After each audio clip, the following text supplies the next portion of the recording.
Welcome to SEC Network Football presented by Allstate. Tuscaloosa, Alabama on a cold Saturday as the number 2 Crimson Tide welcomes the New Mexico State Aggies. Just a moment ago, Alyssa Lang with the head coach of the Crimson Tide, Nick Saban. Coach, you talked to us yesterday about playing more consistently. What does that look like for you today? Well, I think the players have to challenge themselves to, you got a faceless opponent. There's an identity that you want to create as a player that creates value for you. And, a lot of those things sort of make you a champion or don't make you a champion as a player. So it's not about who we're playing. It's about who you are as a player and how you want to go out and play. You talked to us a little bit about pass protection, your offensive line, and Bryce Young. What do you want to see from them today? Well, I think we got to do a better job of protecting the quarterback. I think we also have to do a better job of creating balance in the run game and be able to run the ball effectively so we don't get in as many long yardage, drop back pass kind of situations. Thank you, Coach. All right, thank you. Thank you, Alyssa. With the College Football Hall of Famer Matt Stinchcomb, I'm Taylor Zarzer at field level. Specifically today, Stinch, I know you want to see that offensive line play better and protect those running backs. Yeah, there's been some reshuffling, so the pre-snap awareness of what it is that you want to do is important right now. You look at some of the pressures that they gave up a week ago versus LSU, the 4 sacks, the 2 quarterback hurries. They need to have an awareness of what it is they're supposed to do before they go about trying to execute it, especially when you've kind of reshuffled the pieces that you're using along that offensive front. Good news for Alabama today. They don't have to block Will Anderson. He's one of the best players in the country for the Crimson Tide. Leads the nation with tackles for loss. Yeah, just remarkable. Not just with sacks, right? The 10.5 sacks. What about the 21 tackles for loss? The fact that he strikes and plays the run game so well, he's a complete football player. 50 degrees here. It is warmed up. It was in the 30s this morning. Get to about 52, 53 by the middle of the afternoon. A little bit of wind. Not too much humidity. Okay, let's look to the keys to the game today, Stench. Brought to you by Barbecue Guys. Well, these are going to be Alabama-centric, and part of it's just a function of what they've seen here in the second half of the season and last week. Obviously run the football and clean up pass protection, something that Coach Saban talked about. But the other thing that he mentioned, this was going into the LSU game, is dial in the deep ball. They've hit big shots, there's no doubt. But to amplify that percentage, to have even greater success stretching the football downfield. The first 2 are kind of the garden variety things that you need to do. The third thing, though, that's that explosiveness that they want offensively. Crazy what this guy's done. 15 seasons in Tuscaloosa, now at 70 years young. He go ahead of Mack Brown with the most wins of any active college football coach with a victory today. That would be his 265th. New Mexico State will receive the kick. Jawan Price and Terrell Warner are back deep for Alabama, with Will Reichert putting his right foot into it.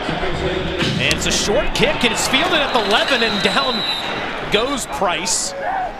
He was surprised by how short that kick went, and so New Mexico State will have to start inside their 15-yard line with Jonah Johnson, the quarterback, the junior from California, coming out to lead the Aggies, who have had a brutal year. 1-8 on the season, not in a conference. They will join Conference USA 2 years from now, but really have been a nomad throughout college football the last couple of years playing these types of games. They'll play Kentucky next week. Yeah, you'd be hard-pressed to find a program that was more negatively impacted by COVID than New Mexico State. Weren't able to play football last season. A lot of transfers out.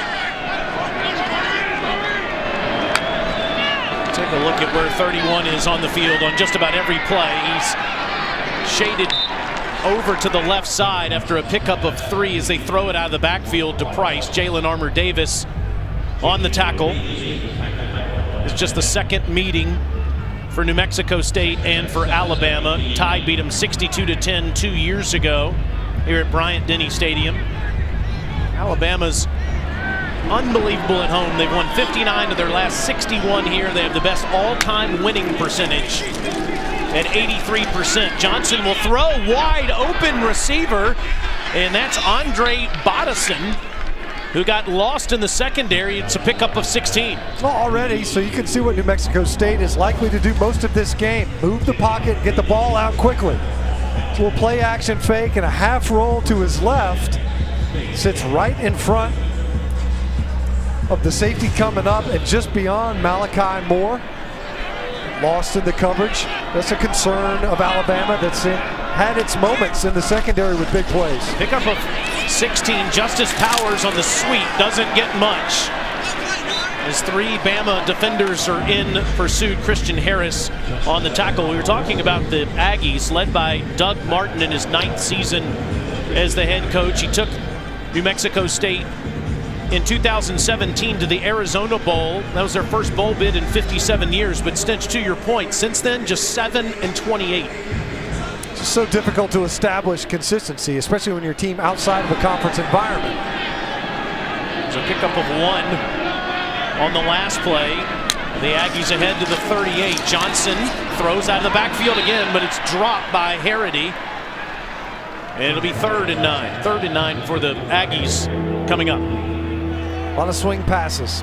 Get the ball out quickly as a quarterback. It's going to be difficult to establish any type of run game. You look at Alabama defensively. Dominant, really, versus the run. Haven't conceded more than 100 rushing yards since that Florida game until last week versus LSU, and they were just able to nudge north of the century mark. 3rd and long, a dangerous down, of course, versus this Crimson Tide defense. There's Anderson, watch out, he's down. He has more success than just about anybody in the game getting to the quarterback, and he was just about unblocked there. His 11th and a half sack on the season. We're watching him in pregame warm-ups, and it's the get-off. He wins off his first step. That first step alone, and it's already over. There is no move. There is no chop or a swim or a spin. Not necessary.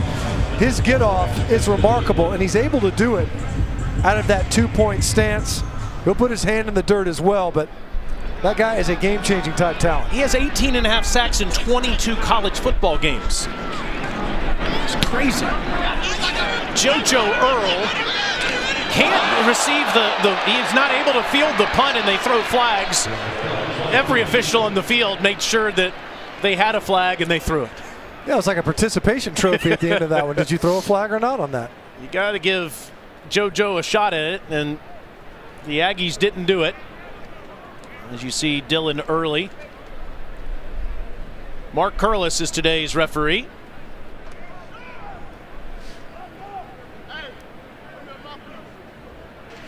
There is no foul for kick catch interference.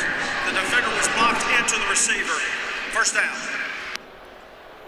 All right, so despite everybody throwing their flags, they picked them up. And Bryce Young, after the 43-yard punt, comes onto the field. The sophomore from Pasadena, California, 4th nationally in passing with 28 touchdowns. That's #1 in the SEC. First 9 starts, Stinch, 1 more touchdown than Tua, who did have the record for most touchdowns in his first 9 starts. This guy has been outstanding. Yeah, the coaching staff is universal in its praise of Bryson Young and the way he has played this year. The poise that he has demonstrated, and under duress, as we mentioned last week. Yep. It wasn't just the sacks.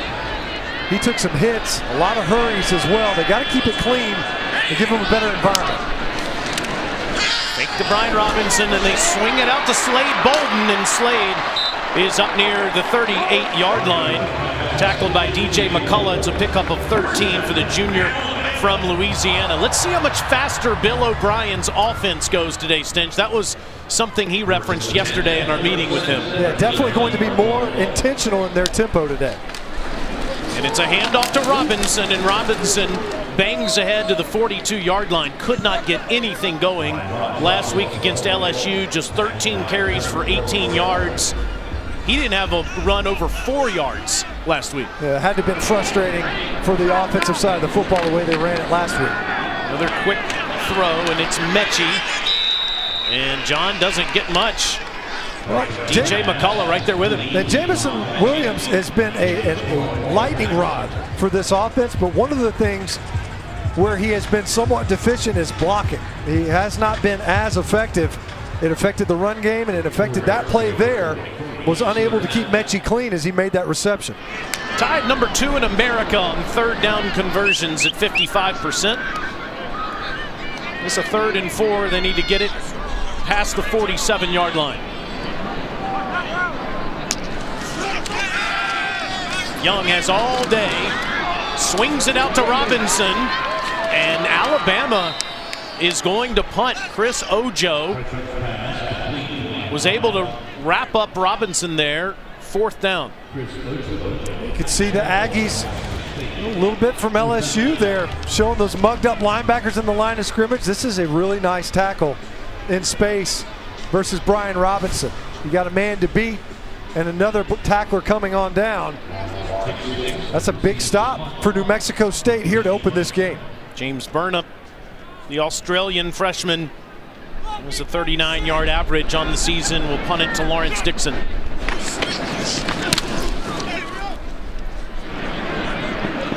Dixon gets away from it as it bounces at the 16 and it dies at the 19-yard line. A 37-yard punt, no score in T-Town early on a Saturday.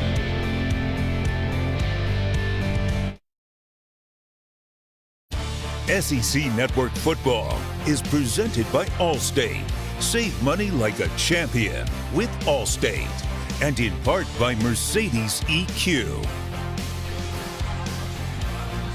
These guys won national championships. Coach Bryant, Coach Stallings back in 1992, and Nick Saban has set a new standard in all of college football that we wonder if anyone will ever reach with those national championships, 6 of which he's won with the Crimson Tide now, 1 at LSU.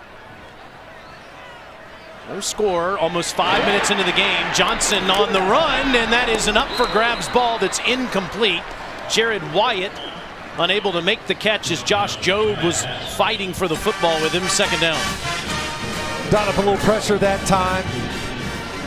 Able to get Jonah Johnson off of his spot. Nearly got a completion downfield. It's a good job by Jobe defending that pass and getting a breakup, getting between the receiver's hands and Jared Wyatt.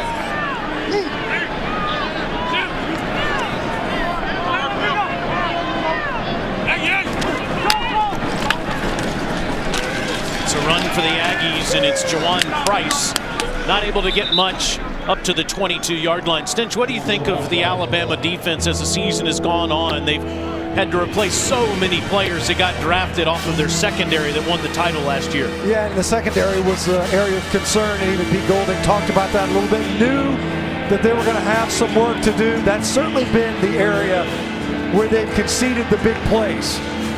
Guys confused in coverage at times. The front 7, Will Anderson, obviously a household name, but I feel as if they've been underestimated, undervalued maybe over the course of the year. Anderson's at the bottom of your screen. He's blocked up on the 3rd and 8, wide open, past the 40, up to the 44 is Cole Harity. And again, an open space in the secondary for an Aggie receiver to make a 1st down catch. This is 20 yards. So once again, just getting lost in the coverage. Jalen Armour-Davis was underneath it. Jordan Battle was the safety over the top to that side of the field. And an explosive play for the Aggie offense. We just got done talking about the secondary, where that's been the issues. Not physical errors, but mental. To Omari Samuels. Johnson rolls out and throws out of the backfield to Thomas Whitford. The big tight end from Rhode Island picks up 5 more. And Coach Golding was saying that overall he really likes the execution and the consistent performance from the defense, but there's 1 or 2 catastrophic mistakes during a game that have cost him. See Texas A&M, see Florida. 2nd and 5, try the other side, and it's Harity again. Another 1st down for the Aggies into Alabama territory. That time a good job by Jonah Johnson. So they brought the slot pressure. A little bit of perimeter pressure from the edge. Jordan Battle spinning down into the coverage, but not before they were able to make that completion and convert the sticks.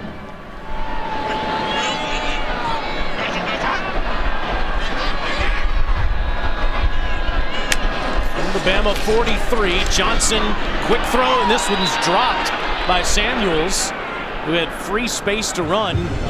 It will be second down. Another thing that Coach Golding was talking about was leadership. He said he's seen more of it as the season has gone on. Certainly Will Anderson, with the way he plays as a leader. Christian Harris is turning into one. Henry To'oTo'o is not the most vocal of guys at Mike linebacker, but that's something that needs to develop if Alabama is going to have a chance to get back to the college football playoff at the end of the 2021 season. 2nd and 10 for the Aggies as the Tide fans had another sip of coffee and they're awake suddenly.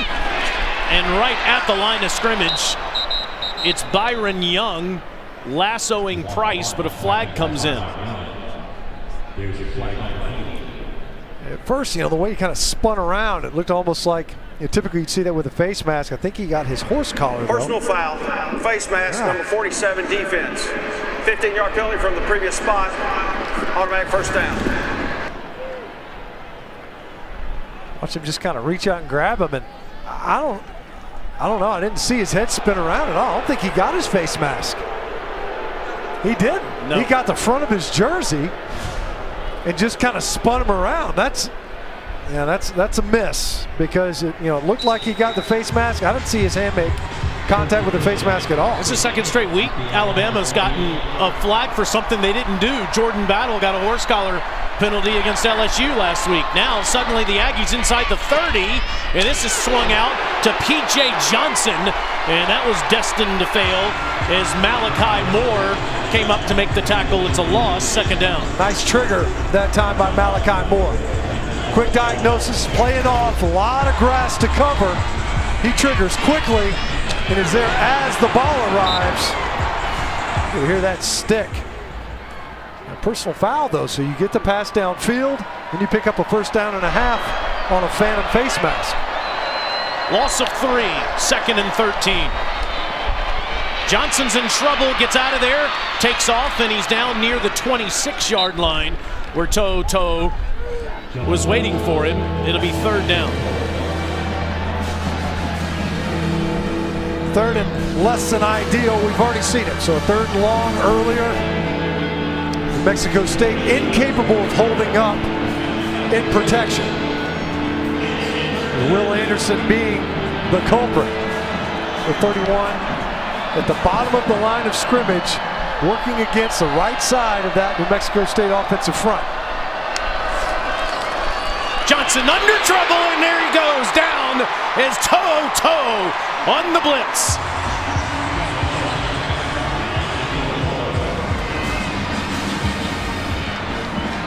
So I'm drawing your attention to the bottom of the screen, the bottom of the line of scrimmage to Will Anderson Jr.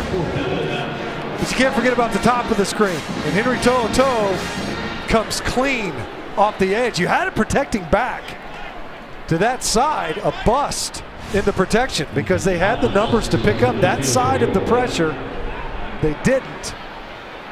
Talk about a catastrophic play. It could have been a sack strip fumble. Well, this is a 50-yard attempt for Ethan Alberson. It would be a career long, and it's right down the heart.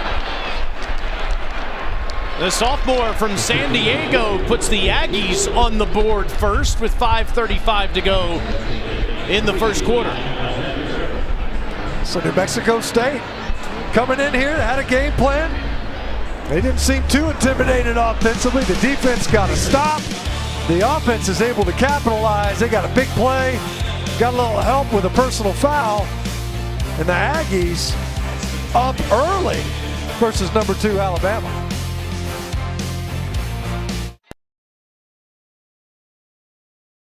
With the early lead on the Gators, Todd Grantham, the defensive coordinator, fired after the South Carolina game this past weekend.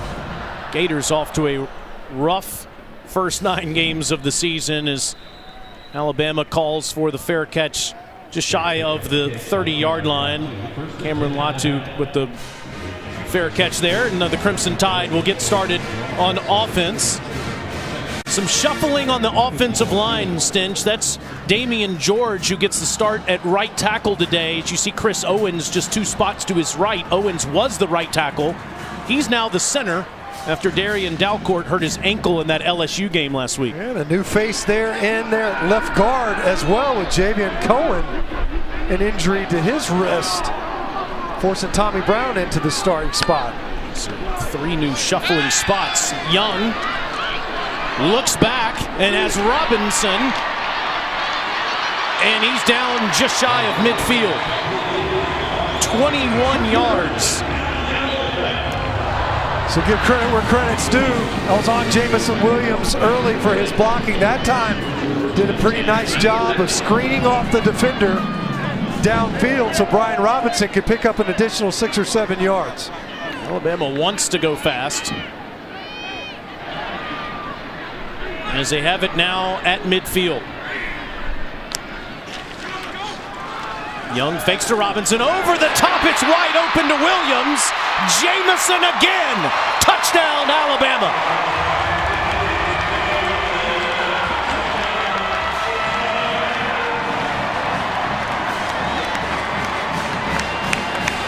He had a 58-yarder last week against LSU, a 94-yarder against Miami to start the season, 81 against Southern Miss.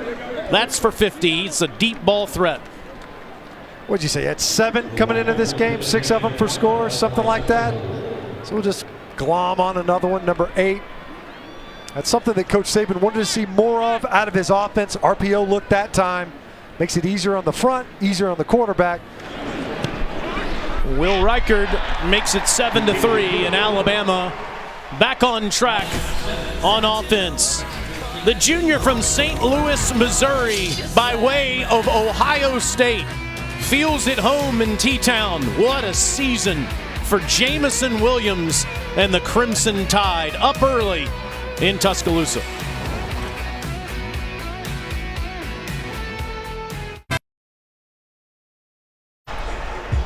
Crimson Tide taking the lead over New Mexico State with 4:51 to go in the first quarter.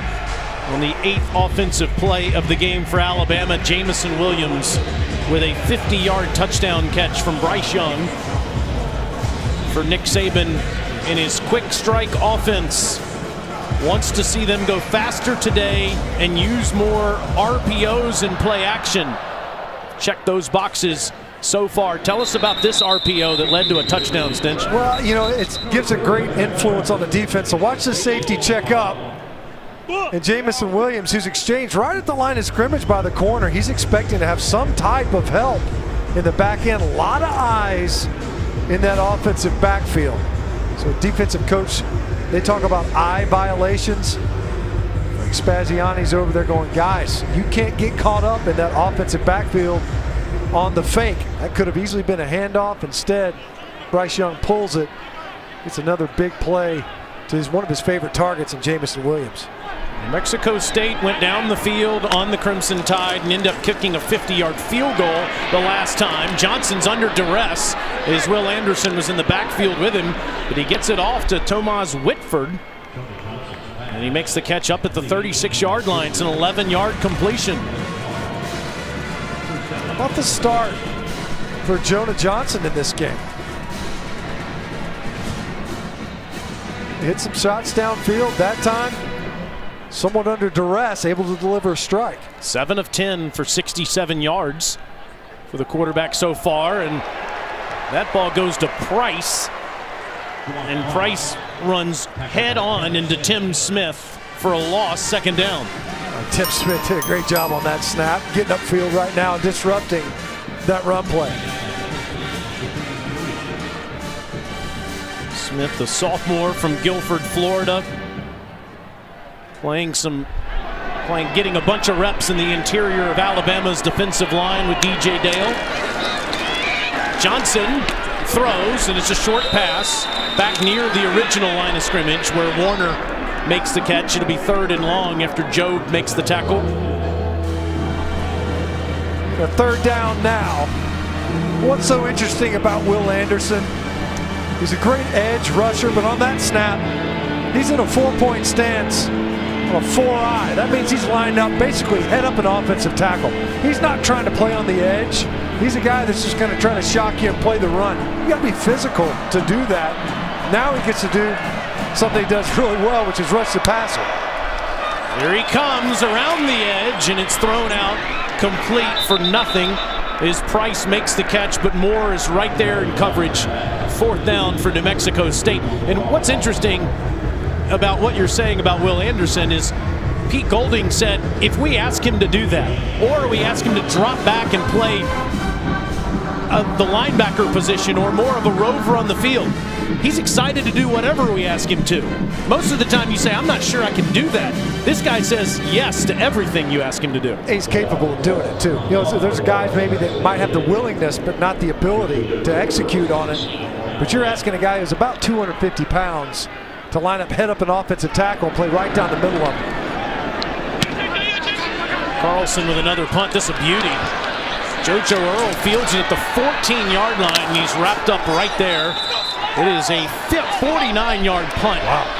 And Earl losing a couple of yards on the return, and he's not off the ground yet. We'll check on him in just a second. Tonight, SEC football final has you covered with the biggest stories of the day and breakdowns of all the games. Dari Noka hosts along with Gene Chizik, Chris Doring, and Benjamin Watson. It's at 10:30 Eastern after Arkansas and LSU right here on the SEC Network and the ESPN app. One app, one tap. Let's check on JoJo Earl, the freshman from Texas.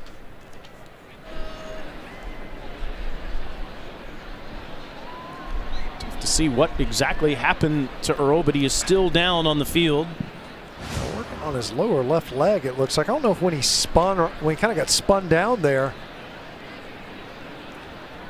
caused him to tweak something. He's kicking that right leg in pain, though, for sure. They're working on the left side. Dylan Zolezi is the one that hit him for New Mexico State. JoJo's one of those true freshmen that Alabama wants to depend on in the future. He's not putting any pressure on that right leg.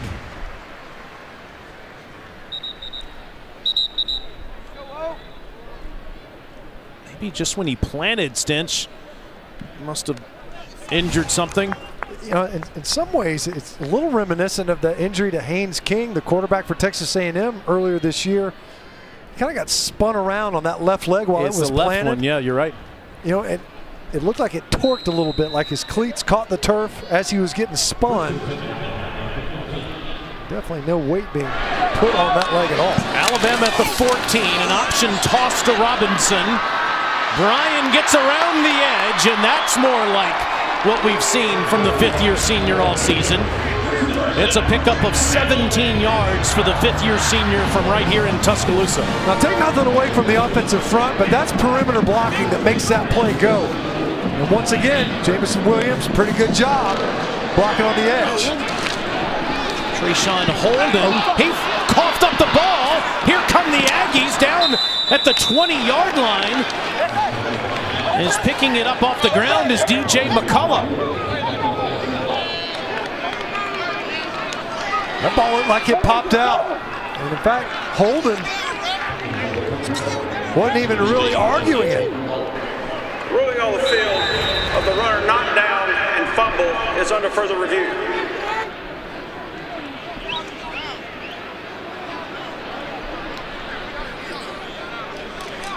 You know, he had his left hand down, which you can have that left hand down and still be an active ball carrier. It did not look like his left knee made contact, like he was on top of the defender. It looks like this is the look.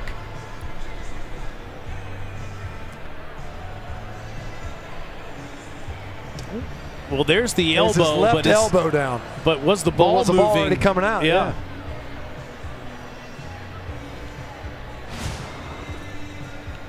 Tough to overturn that, but that's for the sophomore from Florida, ruled a fumble on the field and would give New Mexico State the ball at the Alabama 20. Good job by Chris Ojo coming up there. Is that elbow down before the ball starts to come out? That ball, his elbow clearly down right there. Now, is the ball coming out?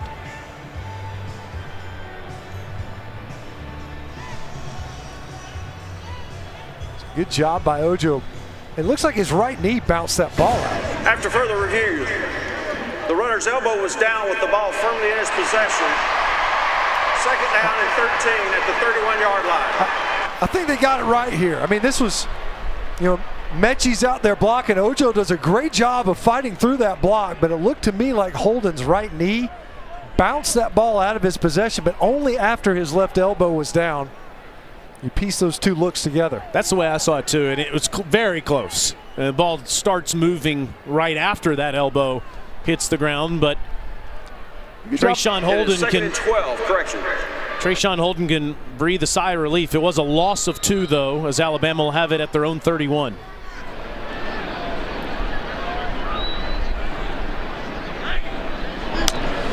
Young in an empty backfield. Throws wide open past the 45 is Mechie. Nice pickup in protection, clean pocket. Young's able to hit one of his favorite targets in Mechie. 63 catches on the year for Mechie. Jamison Williams is one of those other favorites, and he's inside the 30, down to the 26 as you see JoJo Earl heading to the locker room after being injured on the punt. Right now, Alabama just moving the line of scrimmage. Able to get quick throws to the perimeter and ask their receivers to block. That time to Corey Brooks. Young has all day, he'll take off and give himself up inside the 10, down near the 13. Unlike maybe some other Alabama quarterbacks of the past, especially Jalen Hurts, Bryce doesn't like to do that very often. He likes to stay in there and go through his progressions. It's more of a last option for him. Yeah, he's more of a scramble to throw versus a scramble to pick up yards as a rusher. And that time, protection was fine. You could have just pressed up and stayed, but you've got this huge rush lane. Wise to take advantage of it there. Down to the New Mexico State 14, swings it out, gets it to Mechie, and after bobbling it, he'll only pick up a couple of yards to the 12-yard line, but still the tempo that Bill O'Brien's offense is running with here in the last couple of drives is, I know, something that was a huge point of emphasis for him today. Yeah, and you look at it, it's a numbers game. You look out there, there's 2 over 2. 2 defenders over your 2 receivers, one's playing off. The non-receiver, the intended receiver anyway, you block for the other. Bryce Young 9 for 9 to start the game here in the first quarter. 10 for 10, touchdown Cameron Latu.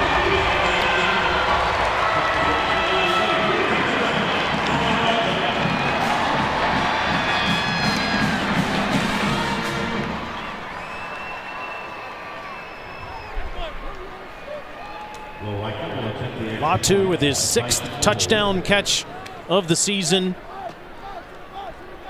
Only 15 catches on the year, 6 of them for touchdowns. And Reichert makes it 14-3.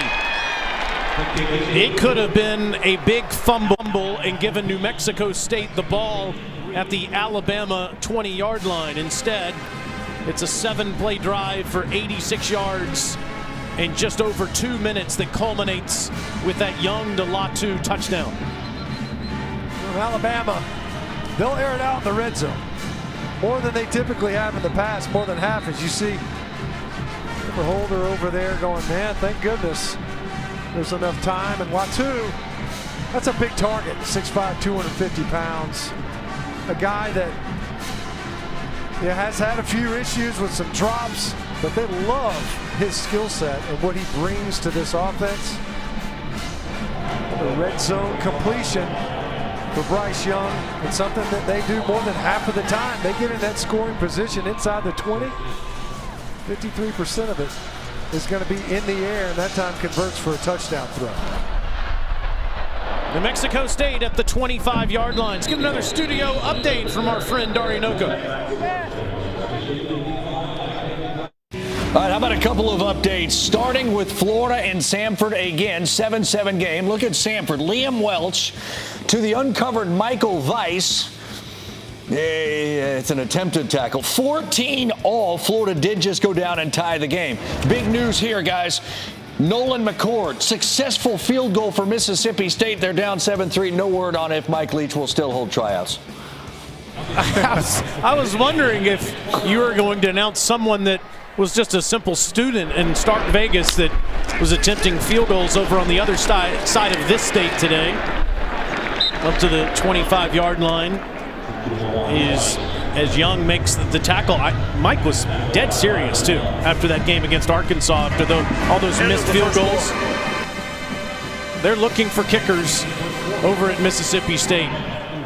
The Aggies have one. They made a 50-yard field goal in the first quarter from Ethan Albertson to start the scoring, but the Tide have 2 touchdowns and lead New Mexico State 14-3 at the end of the first quarter.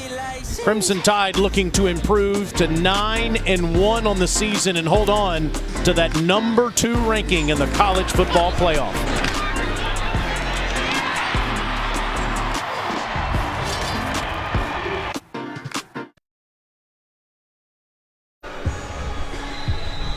Start of the second quarter on a beautiful day here in Tuscaloosa. Temperatures in the low 50s for the Tide and the Aggies. Aggies down 14-3. Jonah Johnson throws a moon ball, and it's incomplete. Into double coverage, he was looking for Justice Powers, and Jordan battled with him. Third down. Johnson took a shot from Will Anderson, but not before he was able to get this punt off, because that ball bounced off the solar system, came back down. Jordan battled more than enough time to get back underneath it. However, Justice Powers had his hands on it, had a chance to come down with it. Well, that throw in hang time. Jonah's in trouble, and he goes down at the 26-yard line after a pickup of 1 as Christian Harris ran right with him to force this 4th down. Harris really stepped up in recent weeks, made an outstanding open field tackle near the goal line against LSU last week to preserve that victory. That was too close for comfort last week for the Tide. Yeah, they weren't pleased with it, that's for sure. I guess it depends on your perspective, right? LSU sitting there going, hey, how about us in a lame duck season? Ends up being a 1-possession win for the Tide, and a hard-fought one. Slade Bolden is back, but it's blocked. Alabama gets it, and off the carom, here comes the Tide inside the 20. Jalen Moody is tackled at the 5.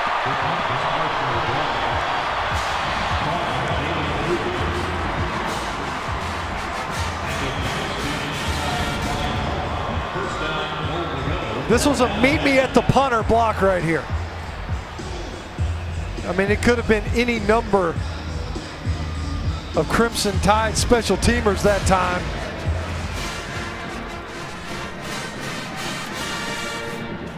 Well played in the air to take it back in. I don't know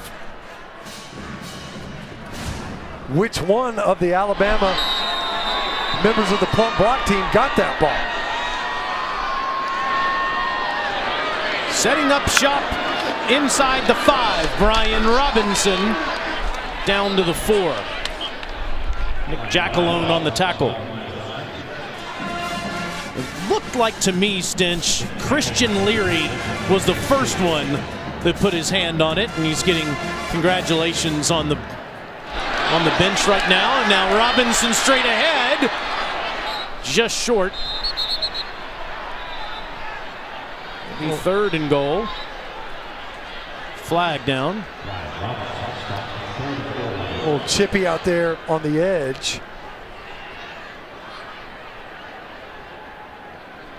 Could be a substitution penalty here.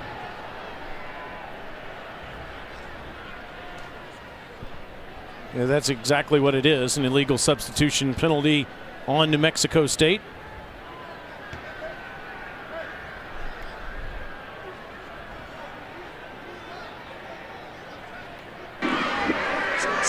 substitution infraction, 12 players on the field on the defense. The penalties decline. Result of the play is third down.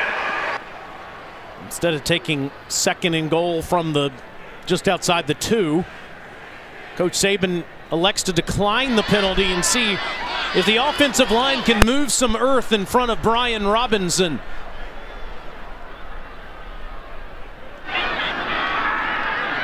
Robinson's extra effort, touchdown Alabama.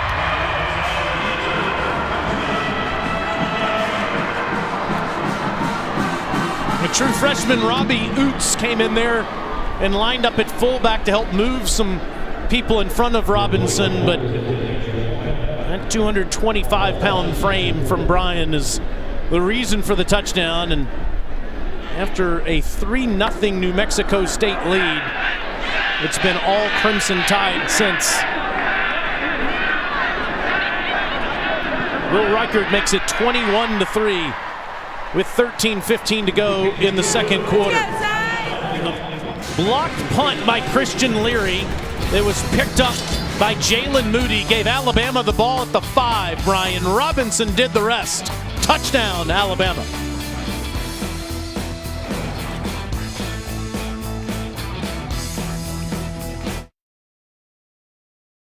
Crimson Tide's off to a 21-3 lead in the early parts of the second quarter.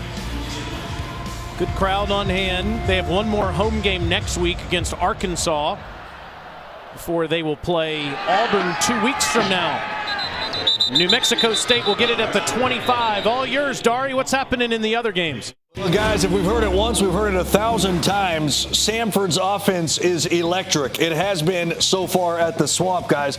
209 first quarter yards against Florida. Liam Welch to Jay Stanton, 40 yards. Samford, 21 first quarter points, and they lead the Gators by a touchdown. What's going on, guys? We saw it last week against South Carolina, Dar. The Florida defense has been an absolute disaster, and it continues again today after firing Todd Grantham. Jonah Johnson on an end around to Powers, and Powers doesn't get anything, maybe 1 yard. 2nd and 9 as Helms makes the tackle. Helms is slow to get up too. Junior from Washington, D.C.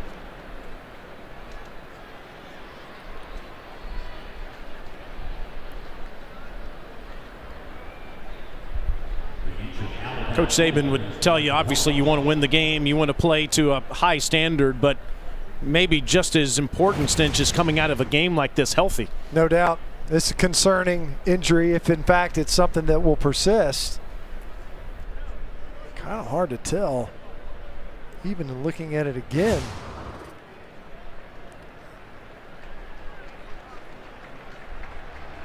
Marco Helms coming off.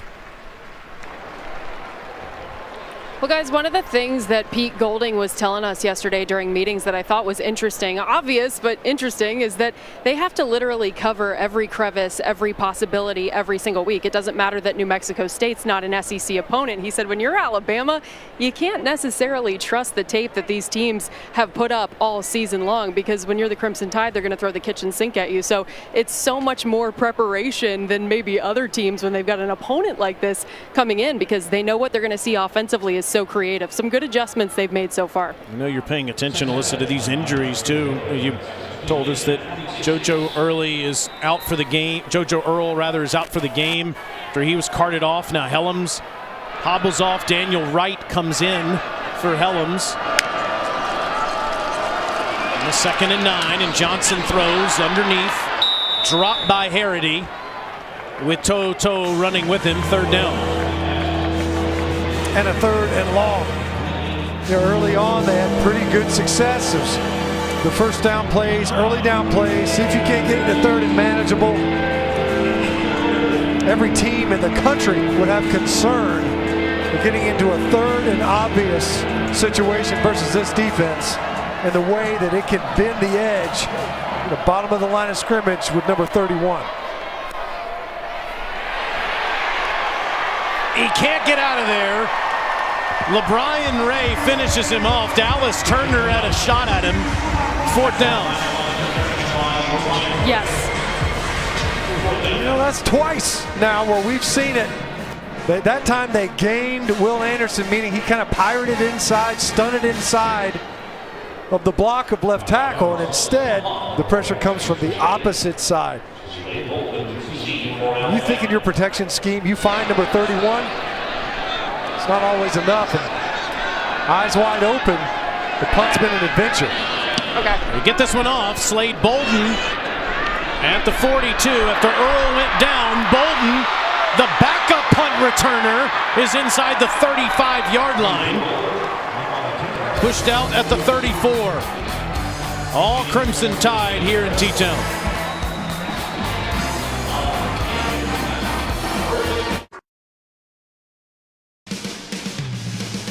It is time to eat like a champion. Ramajamas, an institution in Tuscaloosa right outside the stadium here in Tuscaloosa, owned by Michael and Gary Lewis. Breakfast sandwiches today, Stinch. Yeah. Delicious. Got a little bacon, some eggs, some cheese on here. Phenomenal. I feel like a champion. For every meal of the day, Ramajamas is outstanding. Alyssa, how is it down there? I got a nice bacon, egg, and cheese sandwich. It's delicious. Ramajamas is Ramajamming on game day too. Like line out the door, amazing. My first time here. I think they said that Phil Mathis's mom was in there. She was ordering up some food. She knows where it's at on game day. I feel bad for everybody else on the crew. There's just not enough to go around. Young swings it out to Mechie, and he's inside the 40 down to the 35-yard line. So hard to pick a spot. Growing up in this state, coming up here, going to college football games throughout my life. There's, of course, Waysider, which is where Coach Bryant used to go eat breakfast. Ramajamas right outside the stadium, which does have tremendous milkshakes. We may have to stop by there post-game, yeah, and maybe get a milkshake, Stin. That's not a bad idea. We got time at halftime maybe to hustle down there. Young fakes to Roydell Williams, goes to the end zone. Another touchdown for Jamison Williams.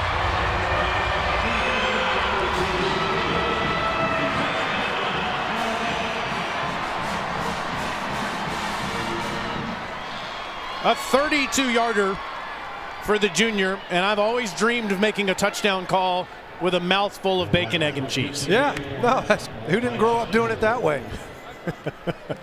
That's going to hurt Jamison Williams' touchdown reception average.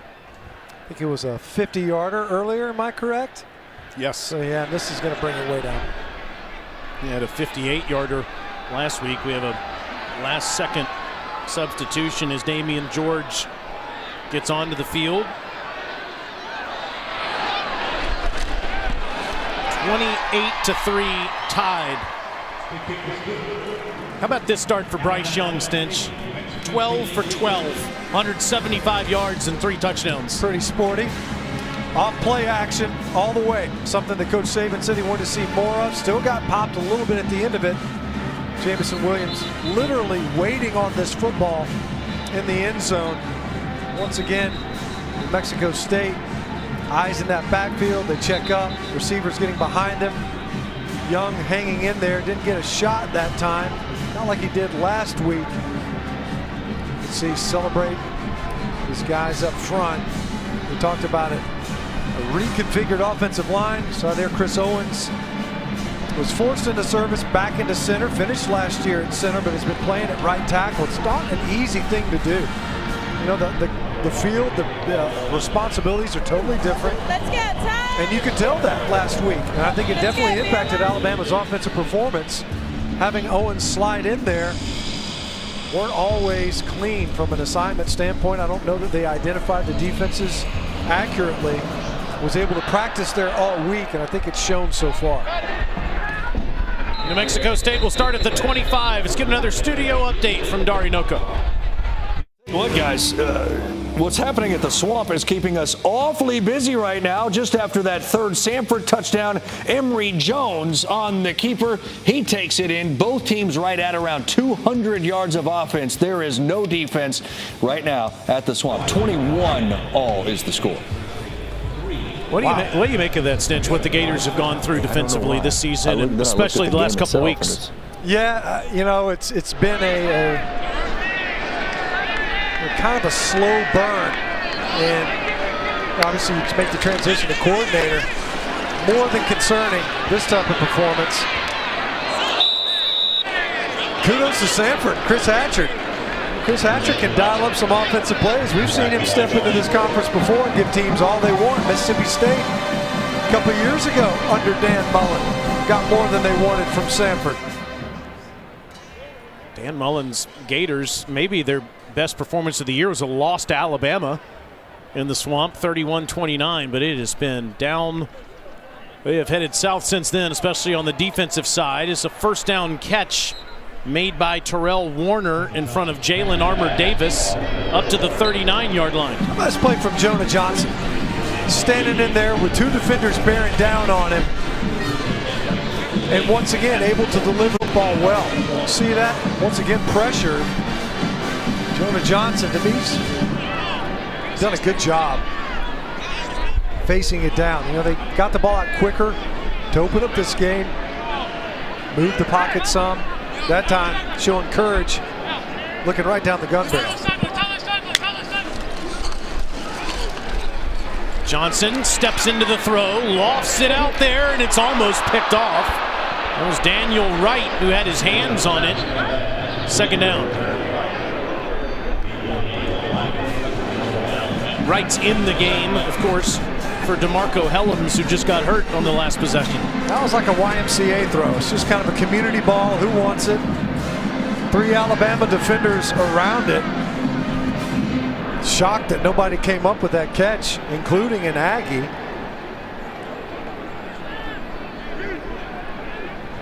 Man of the people, Matt Stinchcomb, always giving shout outs to those great community organizations. 2nd and 10. Here's the toss to Price. Not getting much. Armour-Davis, the junior from St. Paul's Episcopal School in Mobile, Alabama, on the tackle. Is that in Mobile? Okay. Yeah. I didn't know where that was. Did not see that on the roster. Might have a couple of grads here in the booth today. Okay. Well, once again, just so challenging. Jonah Johnson, talk about his ability to handle the pressure, and at the same time, on these downs, we've seen it opposite of where Anderson is lined up, this time at the top of the line of scrimmage. Johnson throws, and it's incomplete. Alabama able to get pressure off the edge again. Dallas Turner, the true freshman from Fort Lauderdale, has really played well the last couple of weeks, had 2 sacks last week. He was in the backfield there.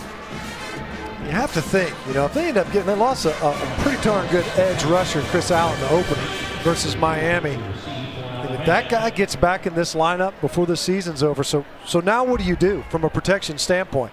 Because if you got one guy on one edge, you slide it, maybe put a tight end over there, put a protecting back over there to help. But what about the other edge? Bolden had a great return last time. This over his head, caught at the 10. And he's tackled up near the 23-yard line. A 49-yard punt, tied back on offense with a perfect Bryce Young.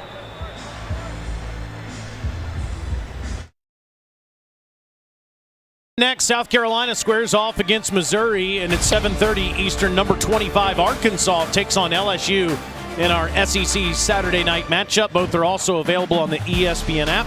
One app, one tap. SEC West standings, the Aggies still in the picture. They need an Alabama loss, and of course they would have the tiebreaker since they beat the Tide. Auburn and Ole Miss after that. Who do you like? You know what? We'll save that. I think maybe don't peek too soon. I think there maybe we'll show your A&M Ole Miss pick coming up here in a little while. Arkansas LSU should be fun tonight down in Tiger Stadium. Brian Robinson doesn't get much. He's tackled by Cyrus Dumas. I can't figure out LSU. That performance last Saturday night here, throwing the kitchen sink defensively at the Alabama offense, was so impressive to watch, but we haven't seen that same kind of spirit from LSU throughout Coach Ogeron's last season. Bryce Young will run, and he's down at the 29-yard line. What do you think Arkansas, who Alabama's playing next week, will get tonight from LSU? Yeah, that's the crapshoot of the whole thing, is that what are you going to get at LSU this year? They go in there and slap Florida around earlier this year. Young, still perfect. First down throw to Mechie. By the way, on that last scramble, that was due to coverage. By the way, great protection by the guys up front. You know, looking back on it, though, LSU has been almost schizophrenic in their performances. We've had a lot of guys opt out of finishing the season. Robinson finds a hole around the left side. Watch out! Brian Robinson to the house. 63 yards from the man from Hillcrest High School right here in Tuscaloosa.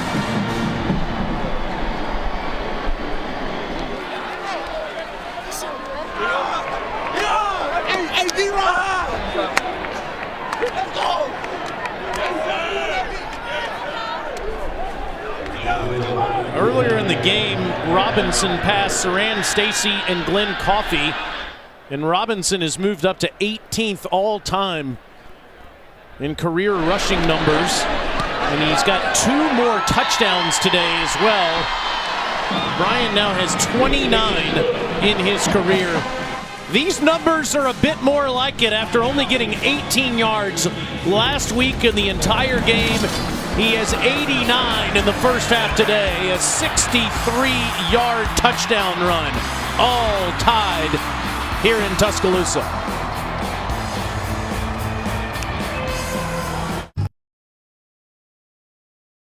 During Chiswick Watson, we will show you what's going on as it impacts the playoff picture around the country. Florida in a world of trouble. What do you think of Alabama to this point? I'm just watching now to this point to see when Bryce Young throws his first incompletion. No, I don't think that's going to happen. No. This run game for Alabama has been light years better than last year. So defense, 5 tackles for loss. Is that good? I'm glad you noticed that. I think it is, guys. We'll see you shortly. Well done, Chiz. Always showing love to the defensive guys, but like you guys said, Bryce Young perfect so far. 13 of 13. Brian Robinson with the long 63-yard touchdown run just a moment ago. It's Saturday, which means it's time to represent your school. Show us how big you're going today. Submit your best fan video this weekend to hashtag #ShowYourSaturday, and you might just get your 15 seconds of fan fame. Good crowd on hand in Tuscaloosa. It'll be packed next Saturday when Alabama plays number 25 Arkansas here at home. And they've got Auburn on the other side of the state 2 weeks from today. 35-3 tied. And the underneath pass is dropped. They're calling it a fumble. Terrell Warner had it for a moment, coughed it up. And it's marked down at the 22-yard line. Running on the field was a catch, fumble, recovered by Alabama, first down.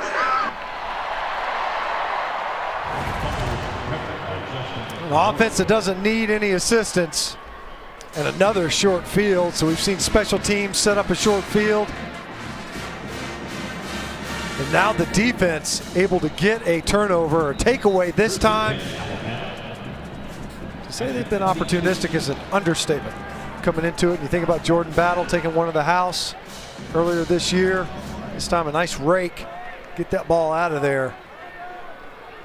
Christian Harris is the one that raked it out, and Justin Eboigbe is the one that landed on it to give Alabama the ball at New Mexico State's 22. Alabama's forced a turnover in 88 of the last 94 games they've played.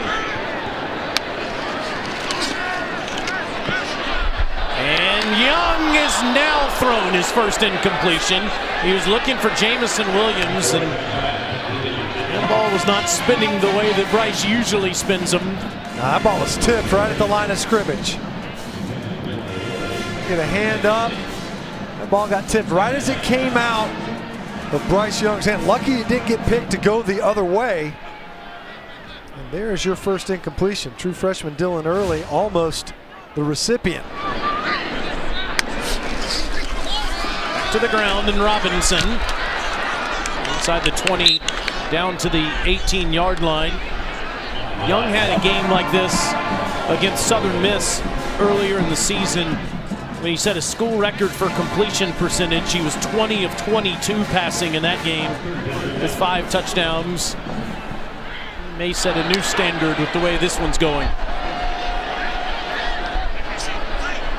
It's a 3rd and 6.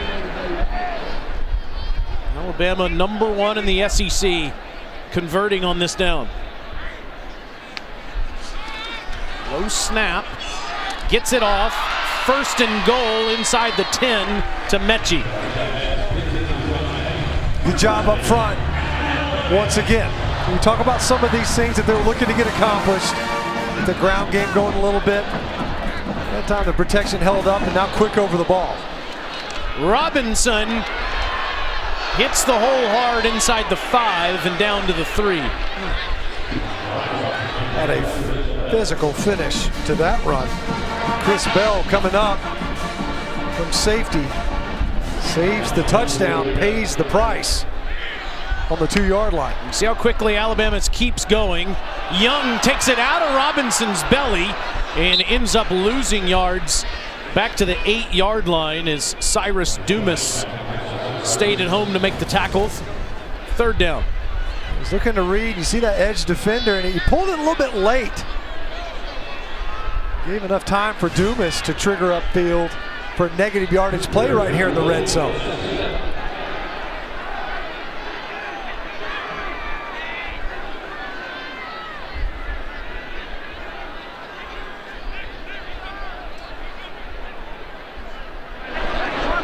With this long cadence, and he snaps it with 1 on the play clock. Another low snap. End zone, too easy. Jamison Williams has 3.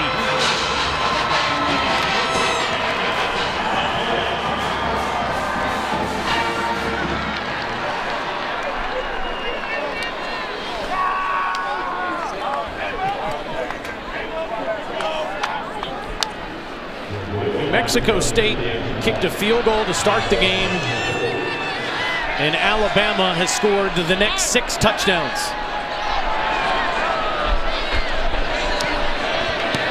42-3. Run the ball a couple of times here in the red zone, go back to the air to get that touchdown. Maybe the most impressive part of this play was fielding the snap low and away. Bryce Young, athletic enough to field it, get it up, and get it out to Jamison Williams, who is having himself a day. Explosive playmaker, great hands. Had a couple opportunities to block in this game as well.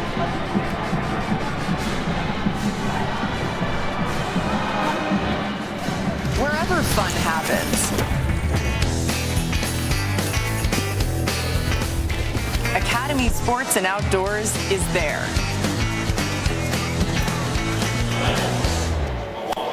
It's 42-3 here in Tuscaloosa with Matt Stinchcomb. I'm Taylor Zarzer. Let's go to the field in Alyssa Lang. Yeah, guys, Jamison Williams obviously has had a big day so far. Henry To'o started the day with a big-time sack. We got to talk to them yesterday about what they wanted to do in this game today, and they immediately lit up, and they were like, we want to get some of our other guys in this game. We want to get some of the younger guys reps, and we know we have to come out and do our job and do it solid if we want some of our teammates to get some playing time. I think it's safe to say we'll probably see some of those guys today. Oh, I bet you will. We will. Paul Tyson, Jalen Milroe at quarterback. Number 48, the receiving team signaled for a fair catch. However, he was not the one to complete the catch. It was caught by another player at the 12-yard line and is dead at that spot. 1st down. That's why there was some confusion on that kickoff. There's Paul Tyson. Should see him in the next couple of drives. He's played sparingly this season as the backup to Bryce Young. Jalen Milroe's got a little bit of action as well, the 3rd-team quarterback. Should see more of Trey Sanders and maybe even DeMoy Kennedy at tailback for the Tide in the second half. Jonah Johnson almost throws another pick as it was in Armour Davis's hands, and he's furious about it. Disappointing, he knows, because he knows he comes up with this catch. It's likely a house call. Instead, that's a couple of picks really in this game. Crimson Tide secondary could have come up with, bouncing off their hands.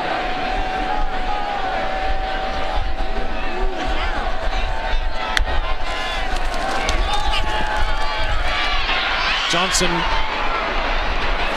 first down run out of bounds near the 25. Good decision there. Obvious one at that. Nowhere to go with this football. Johnson able to leak out. He kept him on the run. Whether it's intentional or otherwise, they've been kept him moving, and then when he has stayed on his spot numerous times where he's hit as he's thrown.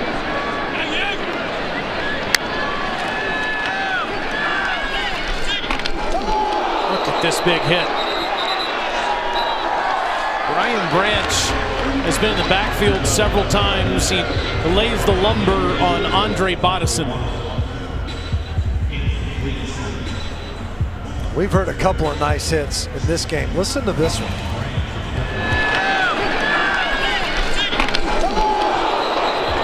Sideline liked it. Crowd did too. It's impressive to see those open field hits now that you can't ever use your helmet and lead with your head. Now, you've been trained to make those hits in a different way, and Branch did it perfectly there.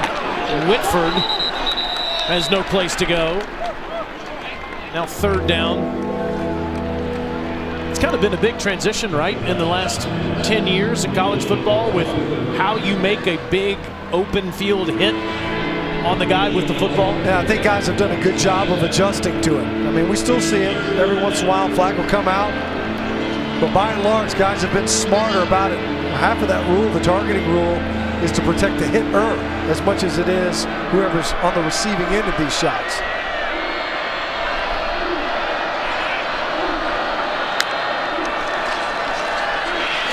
Johnson steps up, and he gets another first down with his feet. That time the Tide with just 3 rushers. You wonder, can they get there with 3? Yeah, they get there with 3. Probably get there with 1, as long as one of them's number 31. That time, Will Anderson shortens the edge, forces Jonah Johnson up in that pocket, but once again, showing some nice scrambling ability to convert the sticks. Gets rid of it quickly, and it's a completion out to P.J. Johnson III, a true freshman from Lake Charles, Louisiana, pushed out by Brian Branch. Nice design that way, the outside route kind of screening for that throw. Branch having to navigate through traffic just to get to where he can make a tackle.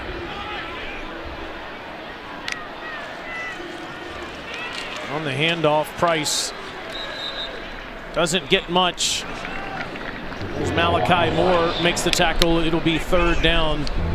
This has got to be so challenging to play for New Mexico State and go through all of this throughout the entire season. Be down 42-3 here in the first half. Have Kentucky next week. I realize what it does for their athletic department. I think all of us are knowledgeable of that. But just to compete in a game like this and be down 39 in the first half against one of the best teams in America. Johnson sacked again. Dallas Turner gets the 4th sack for Alabama in the first half. Really the most difficult part for Dallas Turner on this play was fending off the other Bama defenders to get there first. I mean, there was 3 guys that were right there in position to nearly make that sack. Will Anderson might lobby for the fact that he had a hand on Johnson there. See if he can't get a half sack out of that one. Branch tackled him after he was already tackled. Or snap. Good job fielding it by Carlson. Bolden with the catch at the 15. Flag down on the field after a 49-yard punt with 1:42 to go until halftime. And that's the difficulty, right? Facing this defense. You get a couple of scramble conversions from your quarterback who's out there battling, but it seems like an inevitability. You face these third downs. If you can get there with 3, you can get there with 5. Certainly Alabama's proven that repeatedly. Well, Mark Searles will figure this out. And we might get to see Bryce Young one more time. 15 of 16 in the first half for already over 200 yards passing and 4 touchdowns.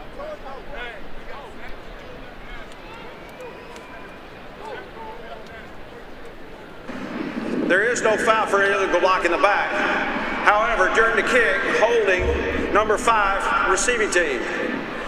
Penalties half the distance to the goal from the end of the kick and a first down. Coming up at halftime, you can watch the live performance of Alabama's $1 Million Band on SEC Network Plus. Start streaming now on the ESPN app. Football program doesn't take a back seat to anybody, and neither does the band. Our friend Russ Moore, who's been our spotter and statistician for several years, he was in the band. You saw some pictures of our man, Mr. Moore, earlier today performing back in the $1 Million Band back in the early 90s. You could tell, brilliant saxophonist. Is that the right term? Kenny G, stand aside. It really was impressive, man. So is Bryce Young. 13 consecutive to start the game was a record for him. Then he had to drop just a moment ago as Roydell Williams runs straight ahead up to the 19-yard line here in the waning moments of the first half. Got an injured player down. JoJo Earl and DeMarco Helms already banged up in the game. And this is Williams, who's looking at his right leg. Remember, Alabama's already without 2 tailbacks. Kamar Wheaton is not available, and Jace McClellan is out for the season. This is the backup now to Brian Robinson, who's favoring his right leg at the end of the play. And this is the last thing you want to see, Stench. I mean, you have Trey Sanders behind Brian Robinson, but Alabama's already moved linebackers to running back with Demoy Kennedy available in the backfield today. Yeah, that position gets pretty lean pretty quickly, and they're going straight to the locker room. Part of that's a function of where we are in the half. Not putting any weight, not much anyway. Those legs just barely tapping the ground. As you mentioned, you know, one of the goals in a game where clearly you're putting this one away early is to see if you can survive it healthy. Alyssa, let's go down to you. Yeah, you guys mentioned JoJo Earl. I was told he's out for the game. DeMarco Helms was dealing with that lower body injury, but he has been on the sideline. He has been on the bike. I've been told he'll return. Bryce Young back to the air, and he throws Jamison Williams open, streaking down the sideline. They do say he's out of bounds at the 44-yard line, and Williams is furious about it. He wanted another house call. Well, he should be furious because he hasn't had many scoring opportunities today. And for him to forfeit that one along the sideline, if only he could be more explosive in the passing game. He's like, hey, man, you're hurting my stats. And he did. Yeah, he stepped out. 37-yard completion. Boy, he was fun to talk to yesterday. He was, yeah. Young goes back to him again inside the 30. Down at the 29-yard line. He mentioned Holman Wiggins, the wide receivers coach, playing a huge role in his decision ultimately to transfer from Ohio State to come here to Tuscaloosa.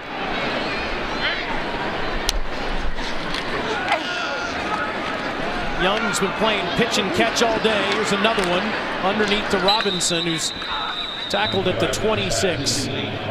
Young is 18 of 19. First charge timeout, Alabama, 30-second timeout. As they work on their 2-minute package that could come in handy against Arkansas and Auburn in the weeks to come. How about what you've seen from number 9 in this first half? Yeah, I mean, what do you say about it? It's one of those things where you're looking at him and the way he's performed, the way he came out early. One of the things I think that they love the most about Bryce Young, beyond the productivity, is that he's kind of this calm eye amongst the storm. You know, if the game's not going the way that you want, it certainly has today. It's been clean for him. A couple of throws that maybe weren't exactly perfect, hasn't needed to be perfect. He's done an excellent job, and what they like when you talk to these coaches is how his demeanor, how he conducts himself, his poise. You know, right now, he would be the favorite, I would think, among the Heisman candidate. Well, I mean, look, part of it is you look at his numbers, where he's been, and also the team that he's playing on, and some of the challenges, frankly, that they have faced offensively. He said great protection in this first half. He takes off and runs out of bounds with a flag coming down on the field. Coach Saban and Bill O'Brien, the offensive coordinator, both raved about this guy's demeanor, his preparation, his leadership. He does it all right. You wouldn't think that a guy that is becoming a starter for the first time would have that kind of maturity. Holding number 13 defense. 10-yard penalty from the previous spot. Results in a first down. But like we were saying, Bill O'Brien said, as he made this huge transition, which he said was huge for him, he's got a quarterback that is just so natural and mature in every way. Yeah, I mean, he spoke glowingly of Bryce Young. I mean, to the point where you think about the quarterbacks that Bill O'Brien has coached, he said, this guy's one of the best quarterbacks I've been around. Think about the magnitude of that statement and some of the players that he's coached at quarterback. Young stays in there, surveys the whole field, and Robinson slips, but evidently the knee didn't go down, so he's down at the 11-yard line. Another timeout will be called after the pickup of 4. 29 ticks left. That effort by Robinson just to keep that ball alive. Makes the catch, lost his footing. Did a great job of posting up that hand just to stay up off that turf and keep that run alive.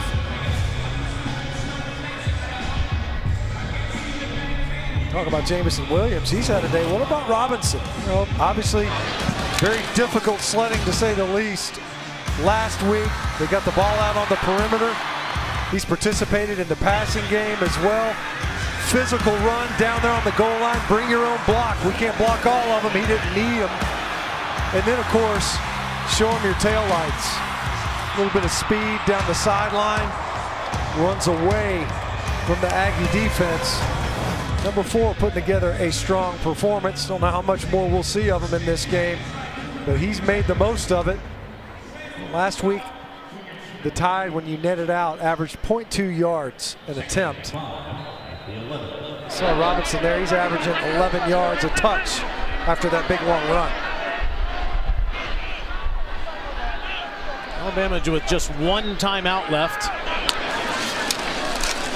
Robinson's wide open out of the backfield, and he's tackled right near the first down marker. Showing those hands off today a little bit is Brian Robinson. Started the game out that way.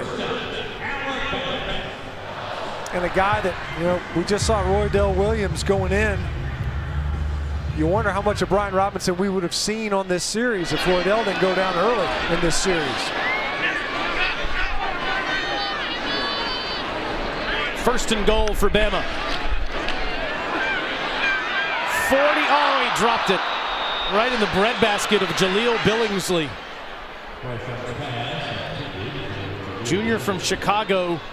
He's had an up and down season at the tight end spot this year. Yeah, the coaches, I think, in general, acknowledging at tight end, they've got talent and capability, but it has been inconsistent, which is kind of was the watchword coming into this week. Coach Saban, I think, hammered it home, and there, a drop in the end zone. Second incompletion for Young. Gets to try again, and this time it works. Billingsley makes up for it with the touchdown here. Bryce Young was 20 of 22 passing against Southern Miss back at the end of September. He's 21 of 23 today with 5 touchdown passes. He's even eclipsed his own record for completion percentage with this performance in the first half. Pretty efficient. I mean, these are numbers that would be a challenge versus air. I mean, you've got a defense out there that's working to avoid it.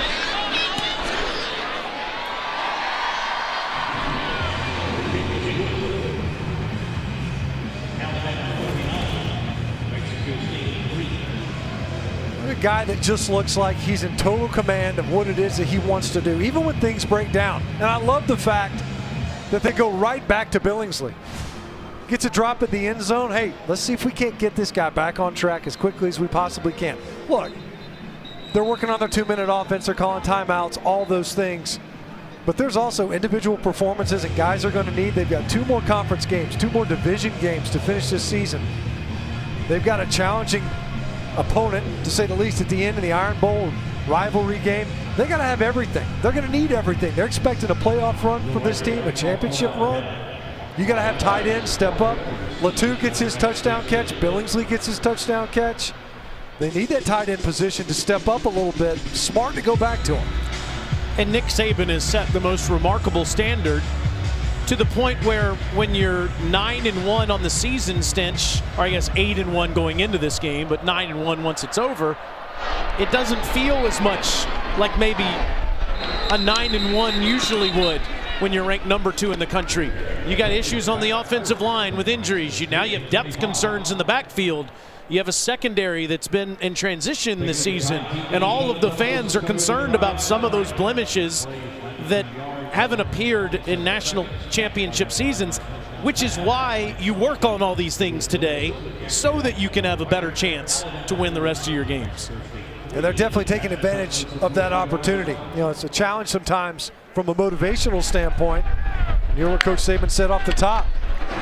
You want these guys to take advantage of their opportunity. You want to put what's out there, a championship level effort individually. And so far, I think that they've been able to rise to that challenge. He said, when I watch you on film, I don't watch what team you're playing against. I watch you. Well, if you're watching Bryce Young in the first half, you saw a spectacular performance. And Alabama leading 49-3 at the half over New Mexico State. And Coach Saban is with Alyssa Lang. Coach, how would you evaluate your offensive performance in the first half? Well, I think it was good. I think we got 49 points up there. I know we set up one with a block punt, but I think it's been pretty efficient. We've had better balance. I think it's better. What do you want to see more of in the second half? Well, I think we're going to get to play a lot of players, so I'm going to see how those guys respond. We need to get them some experience. So, we want to start the second half so we know how to come out and play in the second half. Thank you, Coach. All right, thank you. You saw the graphic on the bottom of the screen. He's going to pass Mack Brown for the most wins by any active head coach. 49-3 is the score. Dari Noka, back to you, my friend, in the studio with the halftime report. TZ, thank you much. It is the Farm Rich halftime report, as I've got my good friends here, Doring, Chiswick, and Watson, as we are watching kind of what we expected to watch, right, from Alabama. We saw them run the football. Welcome back to SEC Network Football, presented by Allstate. The Crimson Tide crushing New Mexico State at the break, 49-3. Could see them empty the bench in the second half today.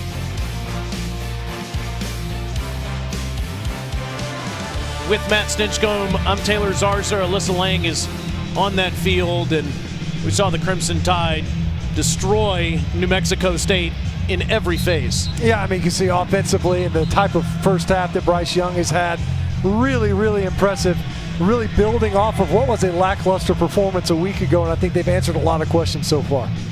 Let's take a look at the bold move brought to you by Velveeta. Yeah, a lot of conversation around the offense, and there's 49 points on the board. I get it, but what about defensively? Will Anderson, once again, just wreaking havoc in offensive backfields. hasn't just been him. Fellow defensive players, they're coming up making big plays, game-changing type plays. Nearly a strip fumble on a sack from Henry To'oTo'o off the edge. They've had other guys stepping up, of course, as well. It hasn't just been Will Anderson. You think about Dallas Turner, the true freshman. He's gotten in there a couple of times. They've given short fields to an offense that does not need them, but has certainly capitalized off of them. Incredible numbers for Nick Saban's defense. Got a block punt in special teams. Jamison Williams and Bryce Young were playing toss in the first half. Bolden gets it at the 7, and he's down at the 22-yard line. Should see some new faces for the Crimson Tide in the second half on offense.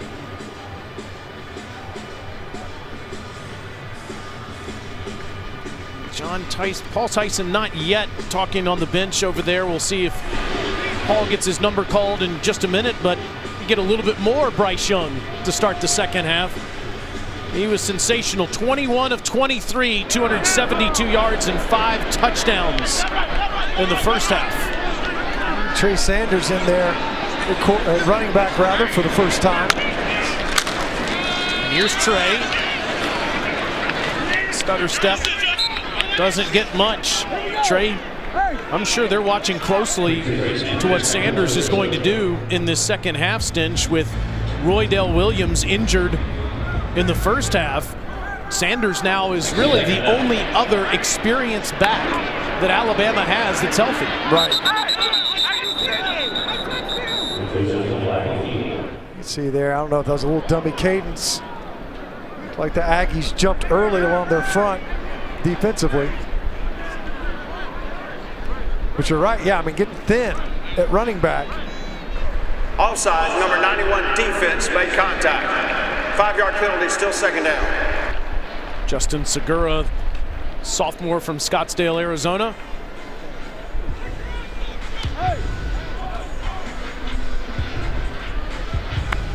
So Young trying to pad what are already some record-breaking stats.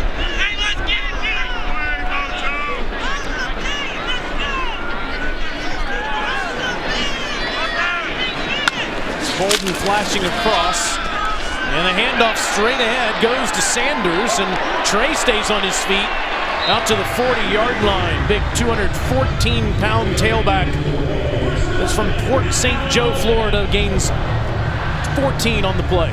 Another nice run to the left side of the Alabama offensive front. Keeping in mind a new face in there at left guard. Tommy Brown doing a pretty good job in relief of Javion Cohen. Sanders, 9 more.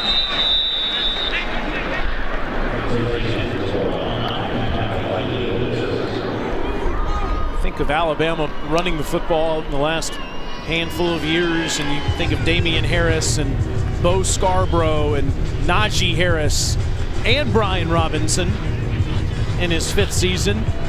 So many options. All of a sudden, after Robinson, gets kind of dicey. Yeah, it's been a little bit more of a singular effort at running back this season in the ground game. Sanders isn't touched until he gets down inside the 40-yard line, down to the 39. Nice cut in the backfield that time by Sanders to see that backside opportunity. You see him press the hole to the left and rolls it back to the right. Physical finish. Takes a nice shot there at the end of it as well. See him running all the way down the field, inside the 35, down to the 34-yard line. 5 more. Sanders only with 129 yards rushing on the season coming into this game.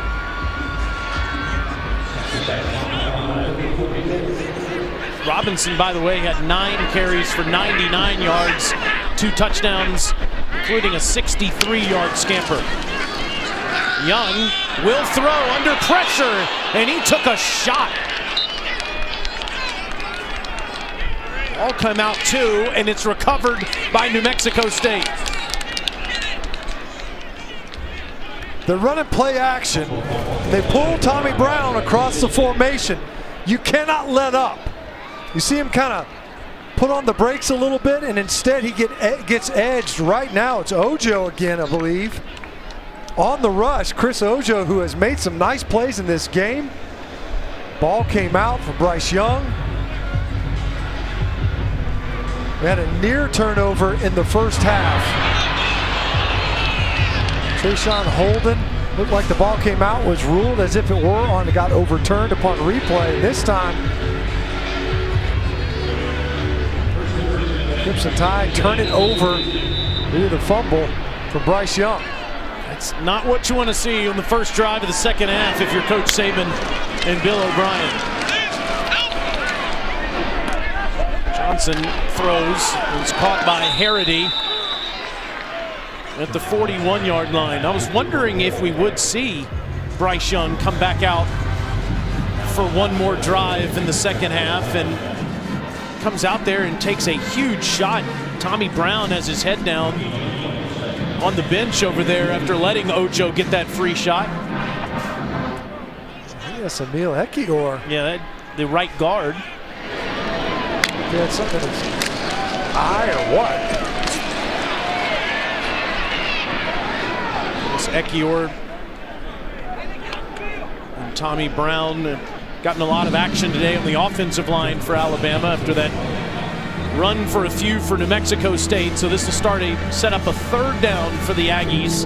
They have to get to the Alabama 48. We're looking at the numbers at halftime. 4 sacks already by this Alabama defense.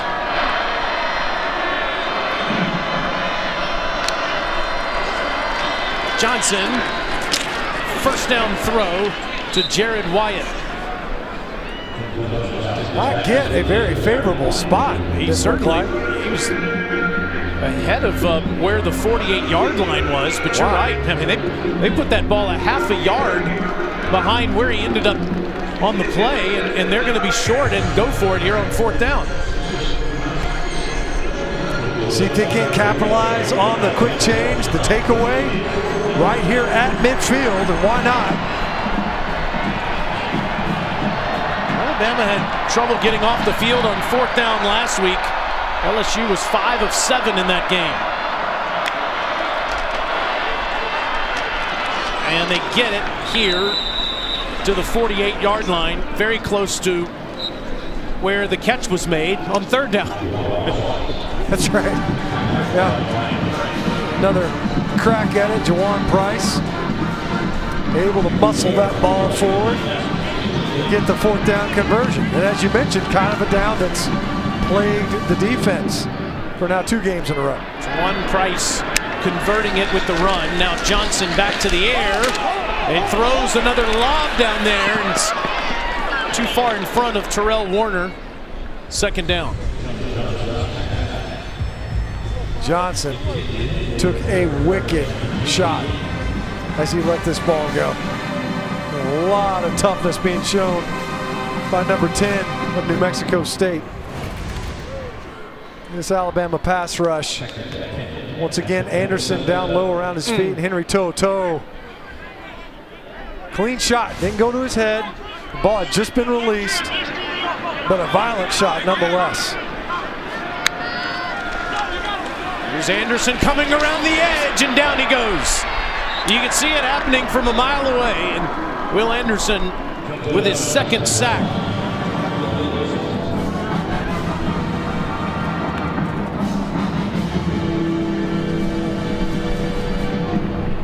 Pete Golding loving watching that. Anderson now with 12.5 sacks on the season. Setting up a 3rd and 11.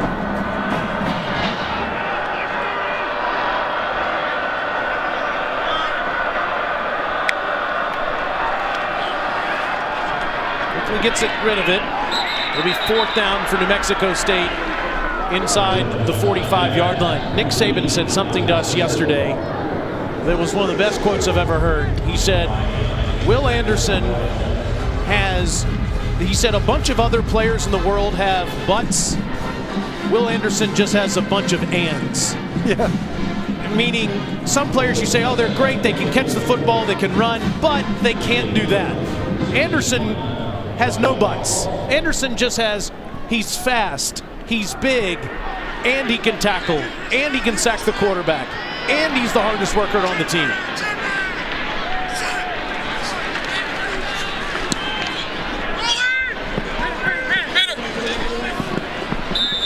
Punt goes inside the 5-yard line, actually marked out at the 8.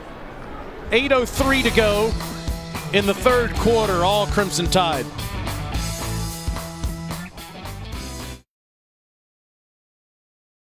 SEC Network Football, presented by Allstate, is brought to you by B. It's What's for Dinner. Beautiful President's Mansion here on the campus of the University of Alabama, 49-3. Second-ranked Tide over New Mexico State, and Paul Tyson in at quarterback for Alabama, the sophomore from Trussville, Alabama. Yes, Coach Bryant's great-grandson. Big 6'5". Hands it off to Trey Sanders, who gets us a couple. Paul's more of a traditional drop-back passer, Stinch. I love this that Bill O'Brien said yesterday. He said that Paul has made his body twitchier. Yeah, that's something that you can do, I guess. Well, up your twitch factor or something. Either way, they say that he's able to. Sanders doesn't get anything there. Wrapped up in the backfield. It's third down now. Here's Bill O'Brien on the right. Paul Tyson on the left. O'Brien says, as you would imagine, Tyson knows everything about the history of Alabama football. Given the family that Paul comes from, you would certainly expect that. He's also dealing with a new center, Seth McLaughlin. Just snapping these back on a 3rd and 9. Tyson to the air, has plenty of time and dumps it off. Up to the 21 to Trayshawn Holden for an Alabama first down. Holden able to make some amends, a near miss, almost a fumble there in the first half. Nice catch, nice conversion. An entirely new offensive front save for Darian George there at right tackle, number 74. He might mess around and just stay at right tackle for the balance of the season. He's played pretty well. Damian, the sophomore from Houston, Texas. Sanders, no place to go. Immediately tackled by Donovan King. It's a loss on the play. Yeah, going back to Tyson for a moment and his knowledge of Alabama football, that's not surprising. What is surprising, Stinch, is that Brian Robinson and Roy Adell Williams are really the only other skill guys that get any kind of play that are from the state of Alabama. You know, usually in the history of this program, you see so many guys that grew up somewhere in the state. Yeah, you got guys from California, and Utah, and Missouri, and Georgia, and Canada. Nick Saban has made Alabama worldwide. Tyson too high, intended for Brooks. It's third down. Well, they are often national champions, so they should be represented nationally, I suppose, from a roster standpoint. I mean, you'd be hard-pressed to not know what's been going on down here in Tuscaloosa. You're an aspiring college football player. See what's coming up.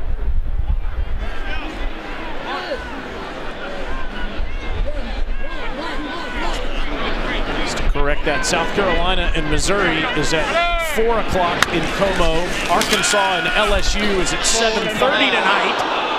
Good grief, what a hit on Christian Leary. This Ojo again. How many times have we seen him today? He was in there on the Trayshawn Holder near fumble. He was in there on that hit for Bryce Young, then ended up with a fumble, and then a big shot there on Leary. This Ojo had a pretty good day. I mean, it's not going to show up obviously in the win-loss column or even on the scoreboard, but number 3 for the Aggie defense could get a pretty good performance. Burnham to punt from his own end zone. Barely gets it off on the play clock. Lawrence Dixon comes up to field it at the 50. And New Mexico State will have it in Alabama territory.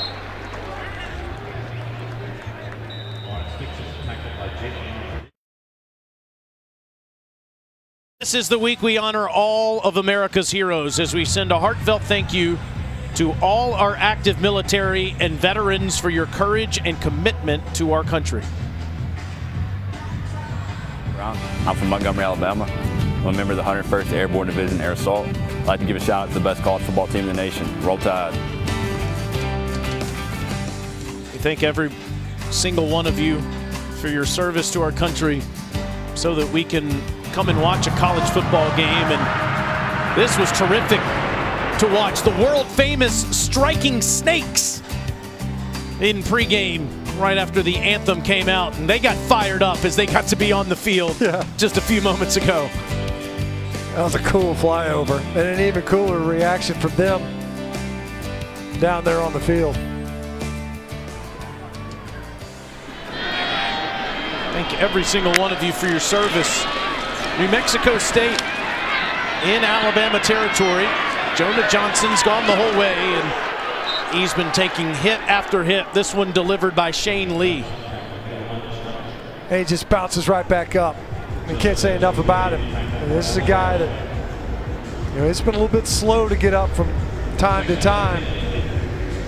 But the shots that he's taken, they're starting to add up. He just bounces back up, looks at the sideline, gets that play call. He's ready to go again. He's been sacked 6 times in the game. That's no gain on that one. Another big hit after a completion of 7 yards. This one by Jordan Battle. Still in there after P.J. Johnson made the catch.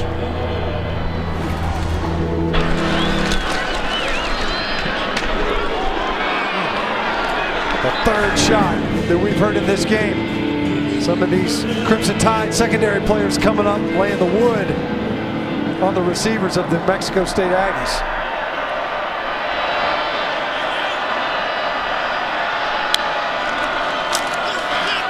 On third down, it's a deflected ball.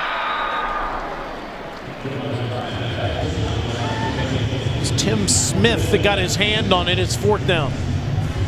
The pocket collapsing almost immediately. Inside out, nowhere to go. Lane Johnson. Maybe the fight or flight response. Just get rid of this football, man. I want to take another shot here. Missed opportunity there. Defense gets a stop. They get the ball at midfield and just couldn't do much with it.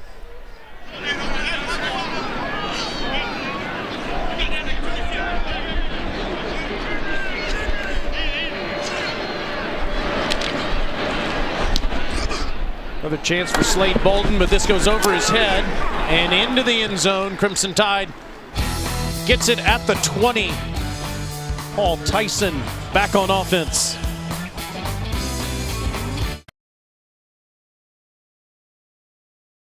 Mexico State, after striking first with a 50-yard field goal, has not scored since. Bryce Young gave way to Paul Tyson, and Tyson throws to Robbie Oots for his first career catch. Speaking of Bryce Young, let's check out our great performance brought to you by State Farm. It was strong, and it was strong right out of the gate. I mean, you think about those 2 incompletions, but otherwise, just a commanding performance from Bryce Young. Really more of the same of what we've largely seen from him this year. Trey Sanders with a first down run. Yes, so strong that he set career highs with 5 touchdown passes today. He broke the school record for completion percentage, which he already had when he was 20 of 22 against Southern Miss earlier this season. 21 of 23 today. Back to the ground with Trey Sanders running behind that offensive line, Alyssa.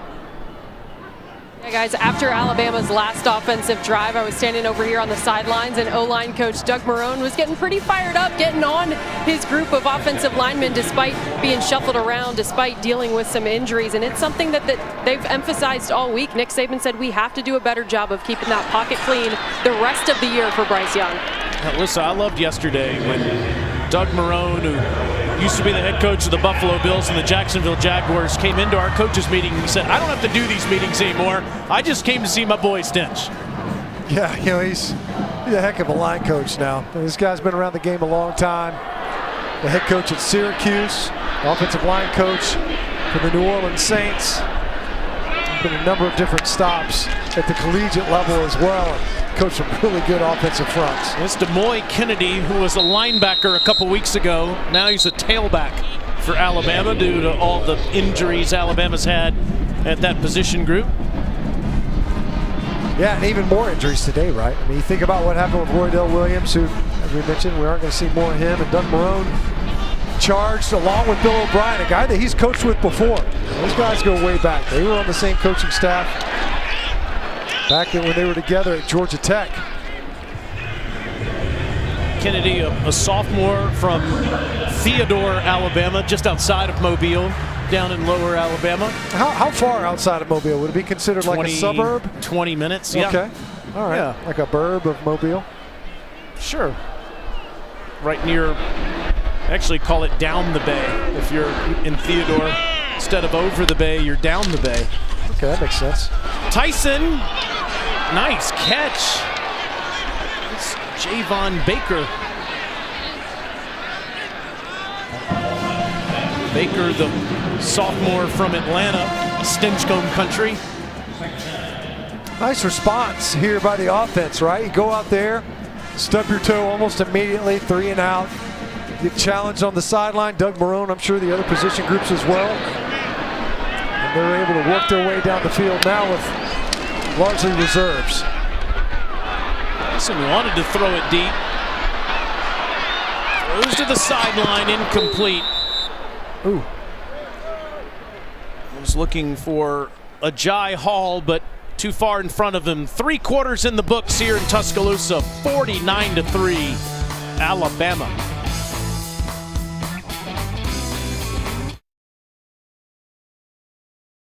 49-3, Crimson Tide over New Mexico State as we start the 4th quarter. Welcome back to SEC Network Football, presented by Allstate with Alyssa Lang and Matt Stinchcombe. I'm Taylor Zarzer. Bill O'Brien's offense with 480 total yards today. Maybe most important is the speed they've played with today, Stinch, and also what they've done on the ground. Yeah, the run game got going a little bit. The tempo especially, I think they seemed very intentional about that. Didn't have to stick with it as much, but it definitely seemed like in those early series they were wanting to get going, get into rhythm. Protect a little bit better, of course, after last week. Getting some new looks, different looks entirely from the LSU defense, especially on the 3rd down. Some of the pressures that they brought that they haven't shown all season. Bill O'Brien calling the play on 3rd and 5, and it's a good one to Javon Baker. 1st down Tide inside the 20. O'Brien said that this has been the biggest transition he's ever made as a coach this year. That in the past he's always brought his playbook with him, and they've said, hey, we want to utilize what you've always been playing. We're calling.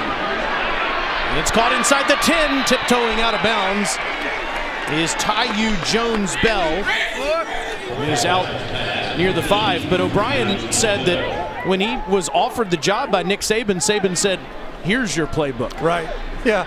It was interesting, too, how he said Mac Jones, who was here training, was instrumental in introducing him to this offense and how things were done.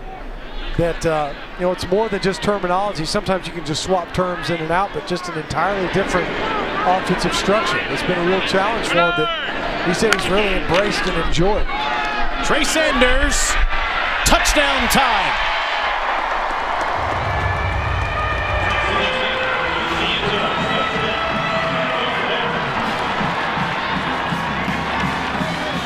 Second career touchdown for Trey.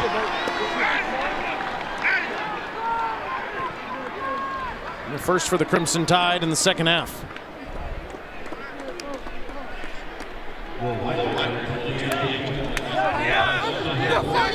Robinson with 99 yards rushing today. Trey now over 60, has 66 yards with a touchdown.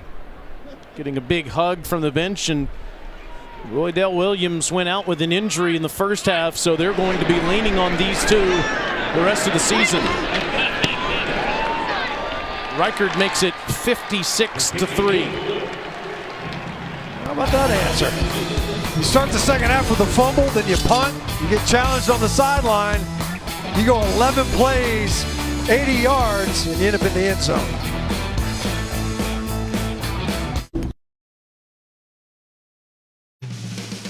SEC Network Football is presented by Allstate. Save money like a champion with Allstate. And in part by new Coca-Cola Zero Sugar and Wendy's Hot and Crispy Fries. Try the best combo ever today. And anytime you're in Tuscaloosa, you got to try Ramajamas. It's where we ate like a champion today. I think the milkshake machine is now working. Is that where Alyssa went? Is she is she there? That's like that's when you're a champion, you get a trophy, and the trophy is a milkshake. New Mexico State will start at their 8-yard line after Jawan Price fields it there. Dari Noka, what's happening in the swamp? Well, I'm not going to give you that one, believe it or not. I'm going to go to the Big 12. Oklahoma undefeated, but in some trouble. Jerry Bohannon into the end zone for Baylor. They lead at 17-7. By the way, Spencer Rattler has replaced the freshman Caleb Williams, and OU's in all kinds of trouble. Guys, Mississippi State has scored 20 unanswered on the Plains. Will Rogers to Dylan Johnson. They were down 28-3. It's now 28-23, late third. Okay, all right. So you got some close ones there. Florida's up 2 touchdowns away on Samford. It didn't sound like Dari was too excited about what's happening with his alma mater, the Sooners. Jawan Price gets up to the 9-yard line. That's been maybe the most head-scratching of the rankings so far. I don't know that I disagree with it, but I just didn't expect Oklahoma to be number 8 in the poll. You look at what they've done so far this season, they haven't really played any significant opponents until today, and look what's happening. Yeah, and this is the Baylor team that just lost to TCU, who's without a head coach. Gary Patterson saying thanks for the memories. I'm not going to finish this one out. How about Dari? He's covering multiple conferences. Oh, he's on top. He's on fire. Running is Johnson. This guy is going to have a hard time getting out of bed tomorrow. Drew Sanders and Daniel Wright converging on him. Love the guy. Look at him. He bounces right back up. I mean, it's been impressive. And many times hard to watch. He's taking some nasty shots. The guys around his legs, taking shots up top. He goes right back to that line of scrimmage, ready to reset his offense, see if they can't get that ball moving. They've had a few moments, there's no doubt, but it's so hard to find cracks in this defense.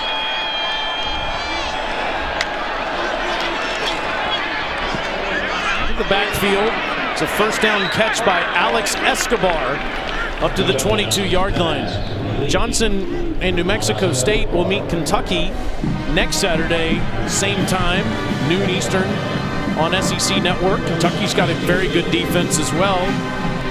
So Johnson could be taking more shots in the Bluegrass next week. Got a guy, Josh Paschal, of course. Others that can pressure. See Jonah Johnson and his numbers from today. Difficult proposition. Escobar doesn't get anything as Chris Braswell makes the tackle, a sophomore from Baltimore. Stench, Alabama's got Arkansas here at home next Saturday. That's an improved team that's playing LSU tonight, a team that Alabama has owned over the past decade. I got a feeling that Sam Pittman's going to give them a much more significant challenge next Saturday than most of the Arkansas games that Alabama fans have seen through the years. We'll definitely enjoy the resurgence under Sam Pittman. Johnson wants to throw it deep, but nothing's open, and he just has to throw it away as he feels all the pressure. They're going to throw the flag down here. That was a intentional grounding that was on New Mexico State. They're the chances to win for Alabama. 93% against Arkansas, 79% against Auburn. I got to say, I don't know that the percentages should be that high for Alabama in either one of those games. I would certainly favor them in those games, but hey, I'm with you. 93% is like a near certainty, right? And you push it even harder for Auburn. Now Auburn is leaking right now points to Mississippi State as we speak, and obviously slapped around pretty good by the Aggies last week. Talk more about what's ahead for the Crimson Tide in just a moment.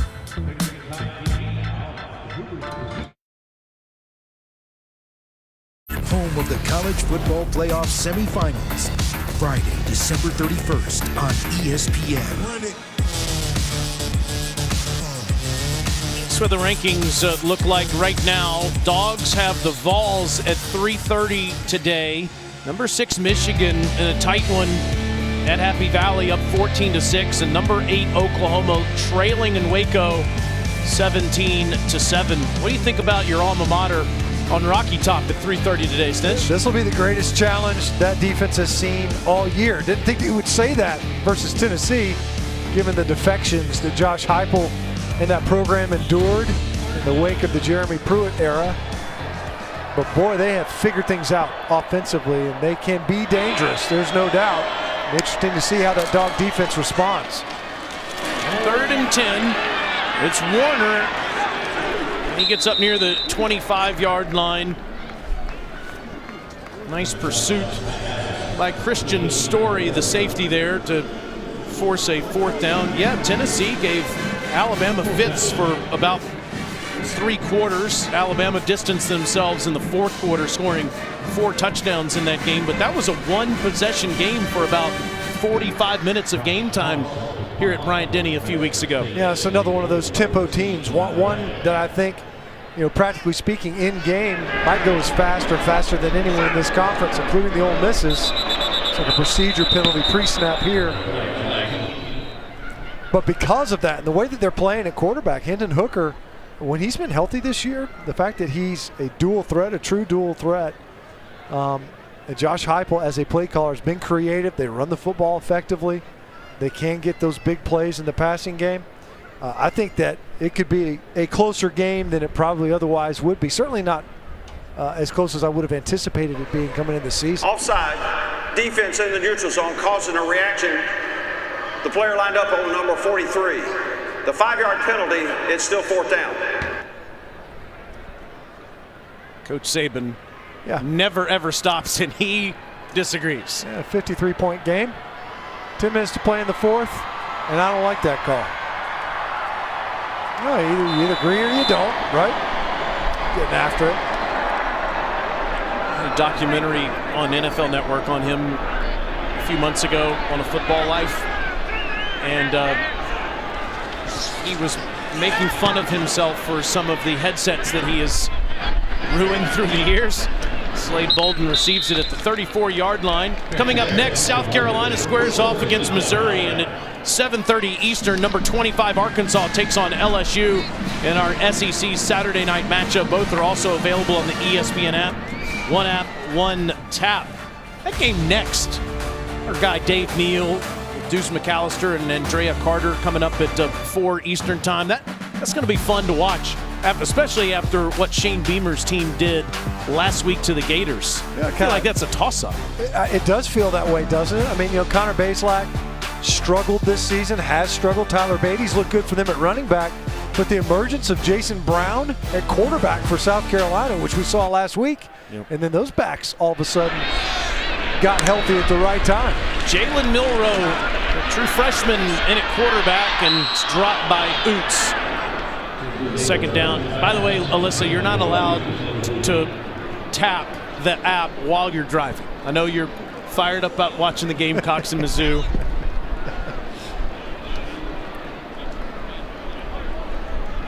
What if I just put the app on and prop it up on the dashboard while I drive back to the Also airport. unsafe. Also, yep. Audio only. Guys, you mentioned Milroe in the game now. We had a fun moment yesterday with Bill O'Brien. He was talking about speedsters on the team.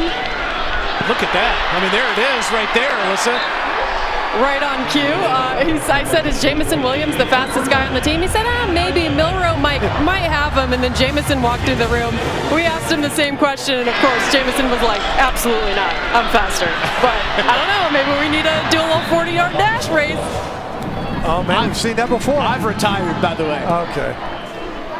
You know, a few years ago, the other side of the state, Alyssa and I had a finish that went down to the wire. That would be fun to watch. Much more fun than watching me run. Jamison Williams and Jalen Milroe. Milroe stands back there, wants to throw. But when the pocket collapses and you can do this, it's just such an extra weapon. Picks up about 7. It's twitchy. That guy's twitchy. 6'2", 210. Looks the part. We were down there on the field earlier. We thought we'd see a lot of more design QB runs. Of course, we have. That one was a scramble the previous play with the keep. Can't get out this time as the pocket collapses, and Lazarick Bailey on the sack. Did you run the 40 at the combine? No, I didn't run it at the combine. I did it on my pro day. It makes a lot of sense too, because if you run 40 yards as an offensive lineman, you're chasing down an interception. What is it? Or you're ineligible and you get called for or a you're flag. just really confused. Yeah. I can so see you questioning why you're doing this. Milroe steps up. He's exciting to watch down inside the 40. First down, Alabama. Nice scramble. Coaching opportunity on that one. Put the football away in traffic. Don't hold it like you're going to throw it once you pass the line of scrimmage. So now tuck it.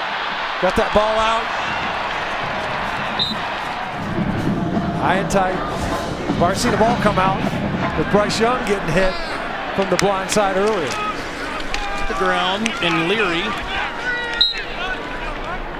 Again, DeMoy Kennedy was a linebacker. Christian Leary started the season more as a receiver. Those guys have been pressed into action into the running back group because of the injury today to Roydell Williams. Jace McClellan out for the season, of losing him about a month ago, and Kamar Wheaton's also unavailable. Here's Leary with some good speed inside the 25. Start out at receiver, get some carries at running back, blocking punts. Busy man here today. Ryan Robinson had a great half. 9 carries, 99 yards, 2 touchdowns, and a 63-yard scamper. Much more like it after last week's performance. Leary's running hard down to the 18-yard line. So Alabama improves to 9-1 with this victory today. And next week against Arkansas Stench, they have a chance to tie Florida State with 14 consecutive 10-plus win seasons. Bobby Bowden's Knowles did it from 1987 through 2000, and Nick Saban's team has a chance to match that next week. Taiyu Jones-Bell with that catch. And all the more impressive in that regard. Take nothing away from what FSU under Coach Bowden was able to accomplish, but in this conference, when you've got teams that are contending for national titles, even winning national titles, the Auburns, the LSUs, teams that are elite in that regard in Georgia, you just keep on rolling, just like this offense. Ja'Cory Brooks, the freshman from Miami, with his first collegiate touchdown. There is a flag down, though.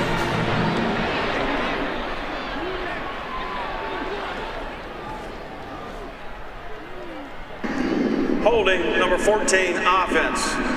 10-yard penalty from the spot of the foul. Replay first down. Take that one off the board as Jones-Bell commits the penalty.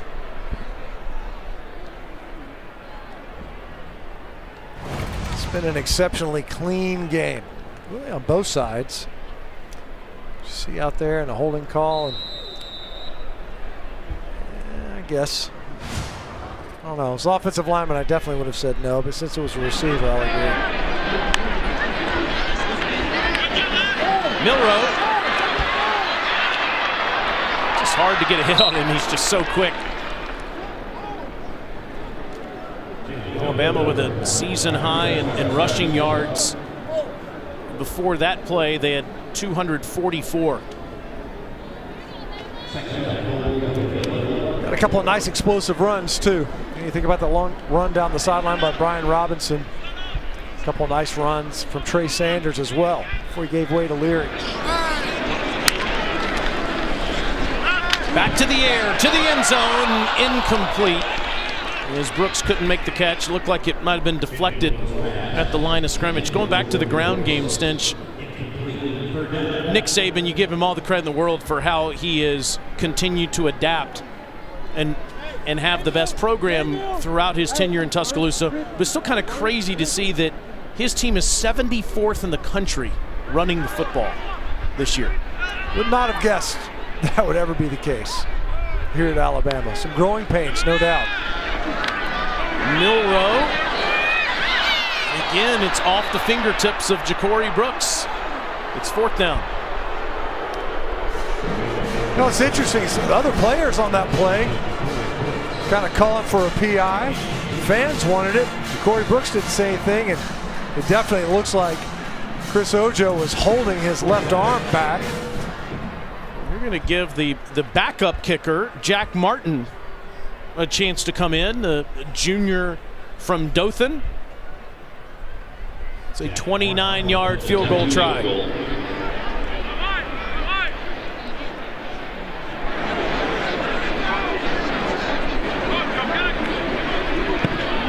And it's 59-3. All Crimson Tide today on a beautiful Saturday in T-Town.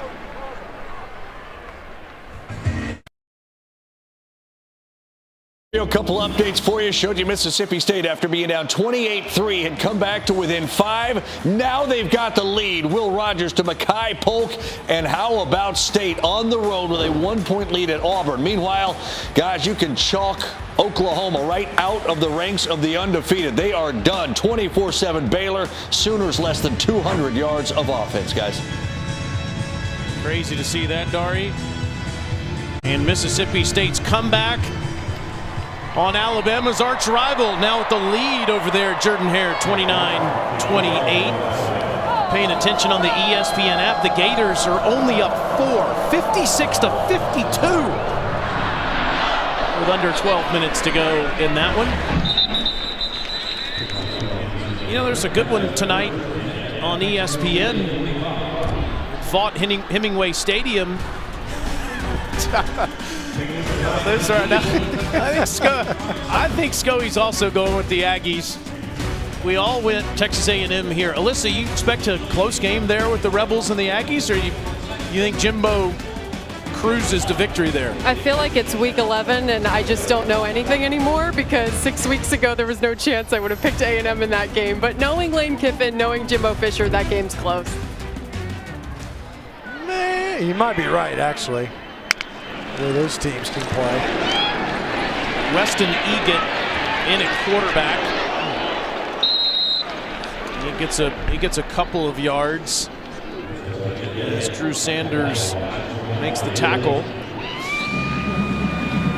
So Tim Sullivan is our producer today, filling in for Tom Schofield, and he's picking Ole Miss. Okay. So.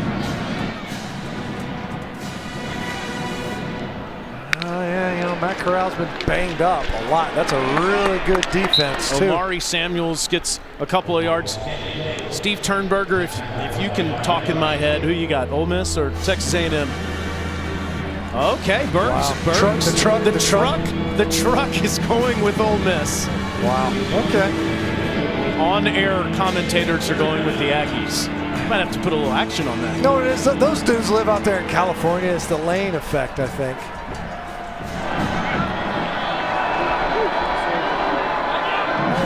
Berg's just had so much fun at Oxford. That's why he's picking Ole Miss. 3rd and 6. Eget bounces it at the feet of his receiver. It is 4th down. Okay, so this is why the truck is picking the Rebels. Matt Corral is getting closer to 100% after that freaky-looking injury he had in Auburn a couple weeks ago. He's tough, there's no doubt. I mean, for a long time, you're thinking Heisman candidate, and I guess he's still up there. Probably not the leader. What about the rest of the booth? Nobody wants to chirp up, got awful quiet. Just ask Russ, and Russ won't give us a pick. He said no comment. Matt, spotter today, he's also going with the Aggies. So the booth is united with the Aggies. The truck likes the Rebels. The booth is malnourished. I think Alabama fans are cheering for the Rebels too.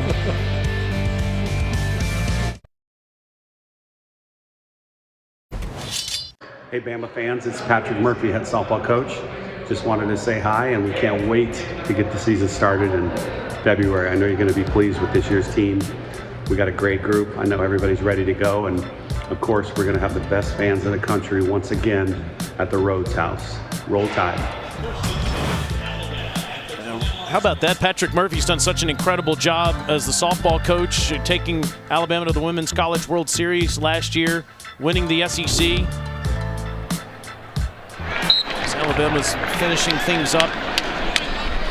And a new quarterback is Braxton Barker. Jay Barker's son gets to play a little quarterback today, Stinch. How about that? Another great legacy at the quarterback position. The pantheon of great players that have come through the Alabama program. He looks just like his dad too, doesn't he? I can't see that far. I'll tell you what happens, don't worry. There's a handoff to Demoy Kennedy, and he doesn't get much. Going back to Patrick Murphy, I think a big misnomer across the country is that Alabama's just a bunch of football fans and they don't really support their other schools, their other programs. That's hogwash. They love their softball. They love their basketball team. Alabama basketball team won again last night. Start the season. Nate Oates has got one of the best programs in the country after the great season they had last year, winning the Southeastern Conference. You saw in the graphic there, golf program's been terrific. Gymnastics has been great here. Yeah. Alabama fans are fans of all Alabama sports. 3rd and 11, Barker. Nice catch made right at the marker by Ajay Hall.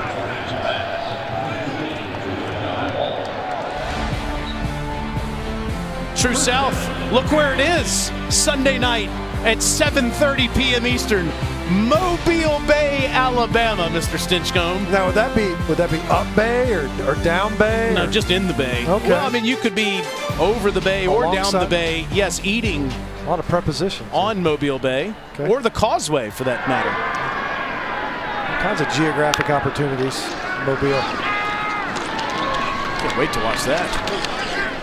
Demoy Kennedy. What do you think they're going to spotlight? Where's John T. Edge going to go? Hazard a guess. If it was up to, he's going to Pirates Cove, you think?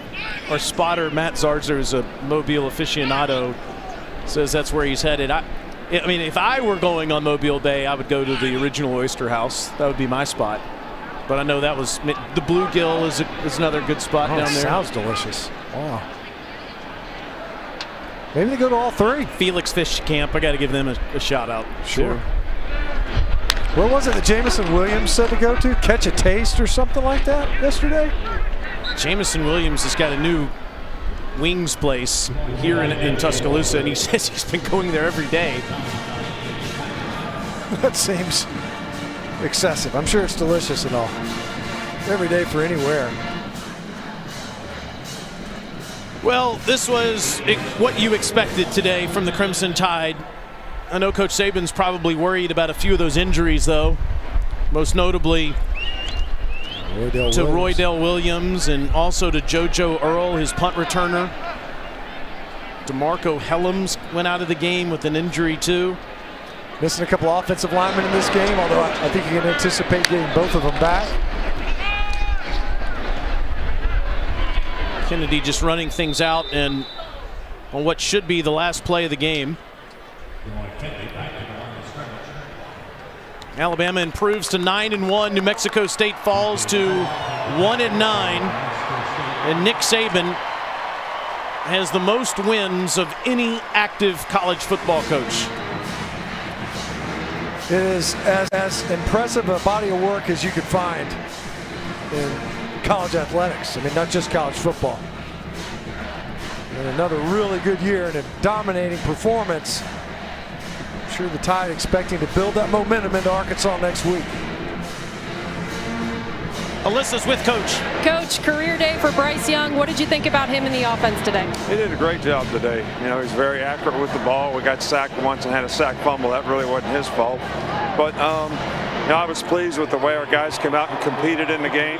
This is always a tough game to get up for, so hopefully we can carry this momentum forward to the tough games we got coming up in the SEC. How important was it for you to get some of those second and third string guys in today? Oh, it's great. I mean, you know, these guys work hard. They're very unrewarded for what they do.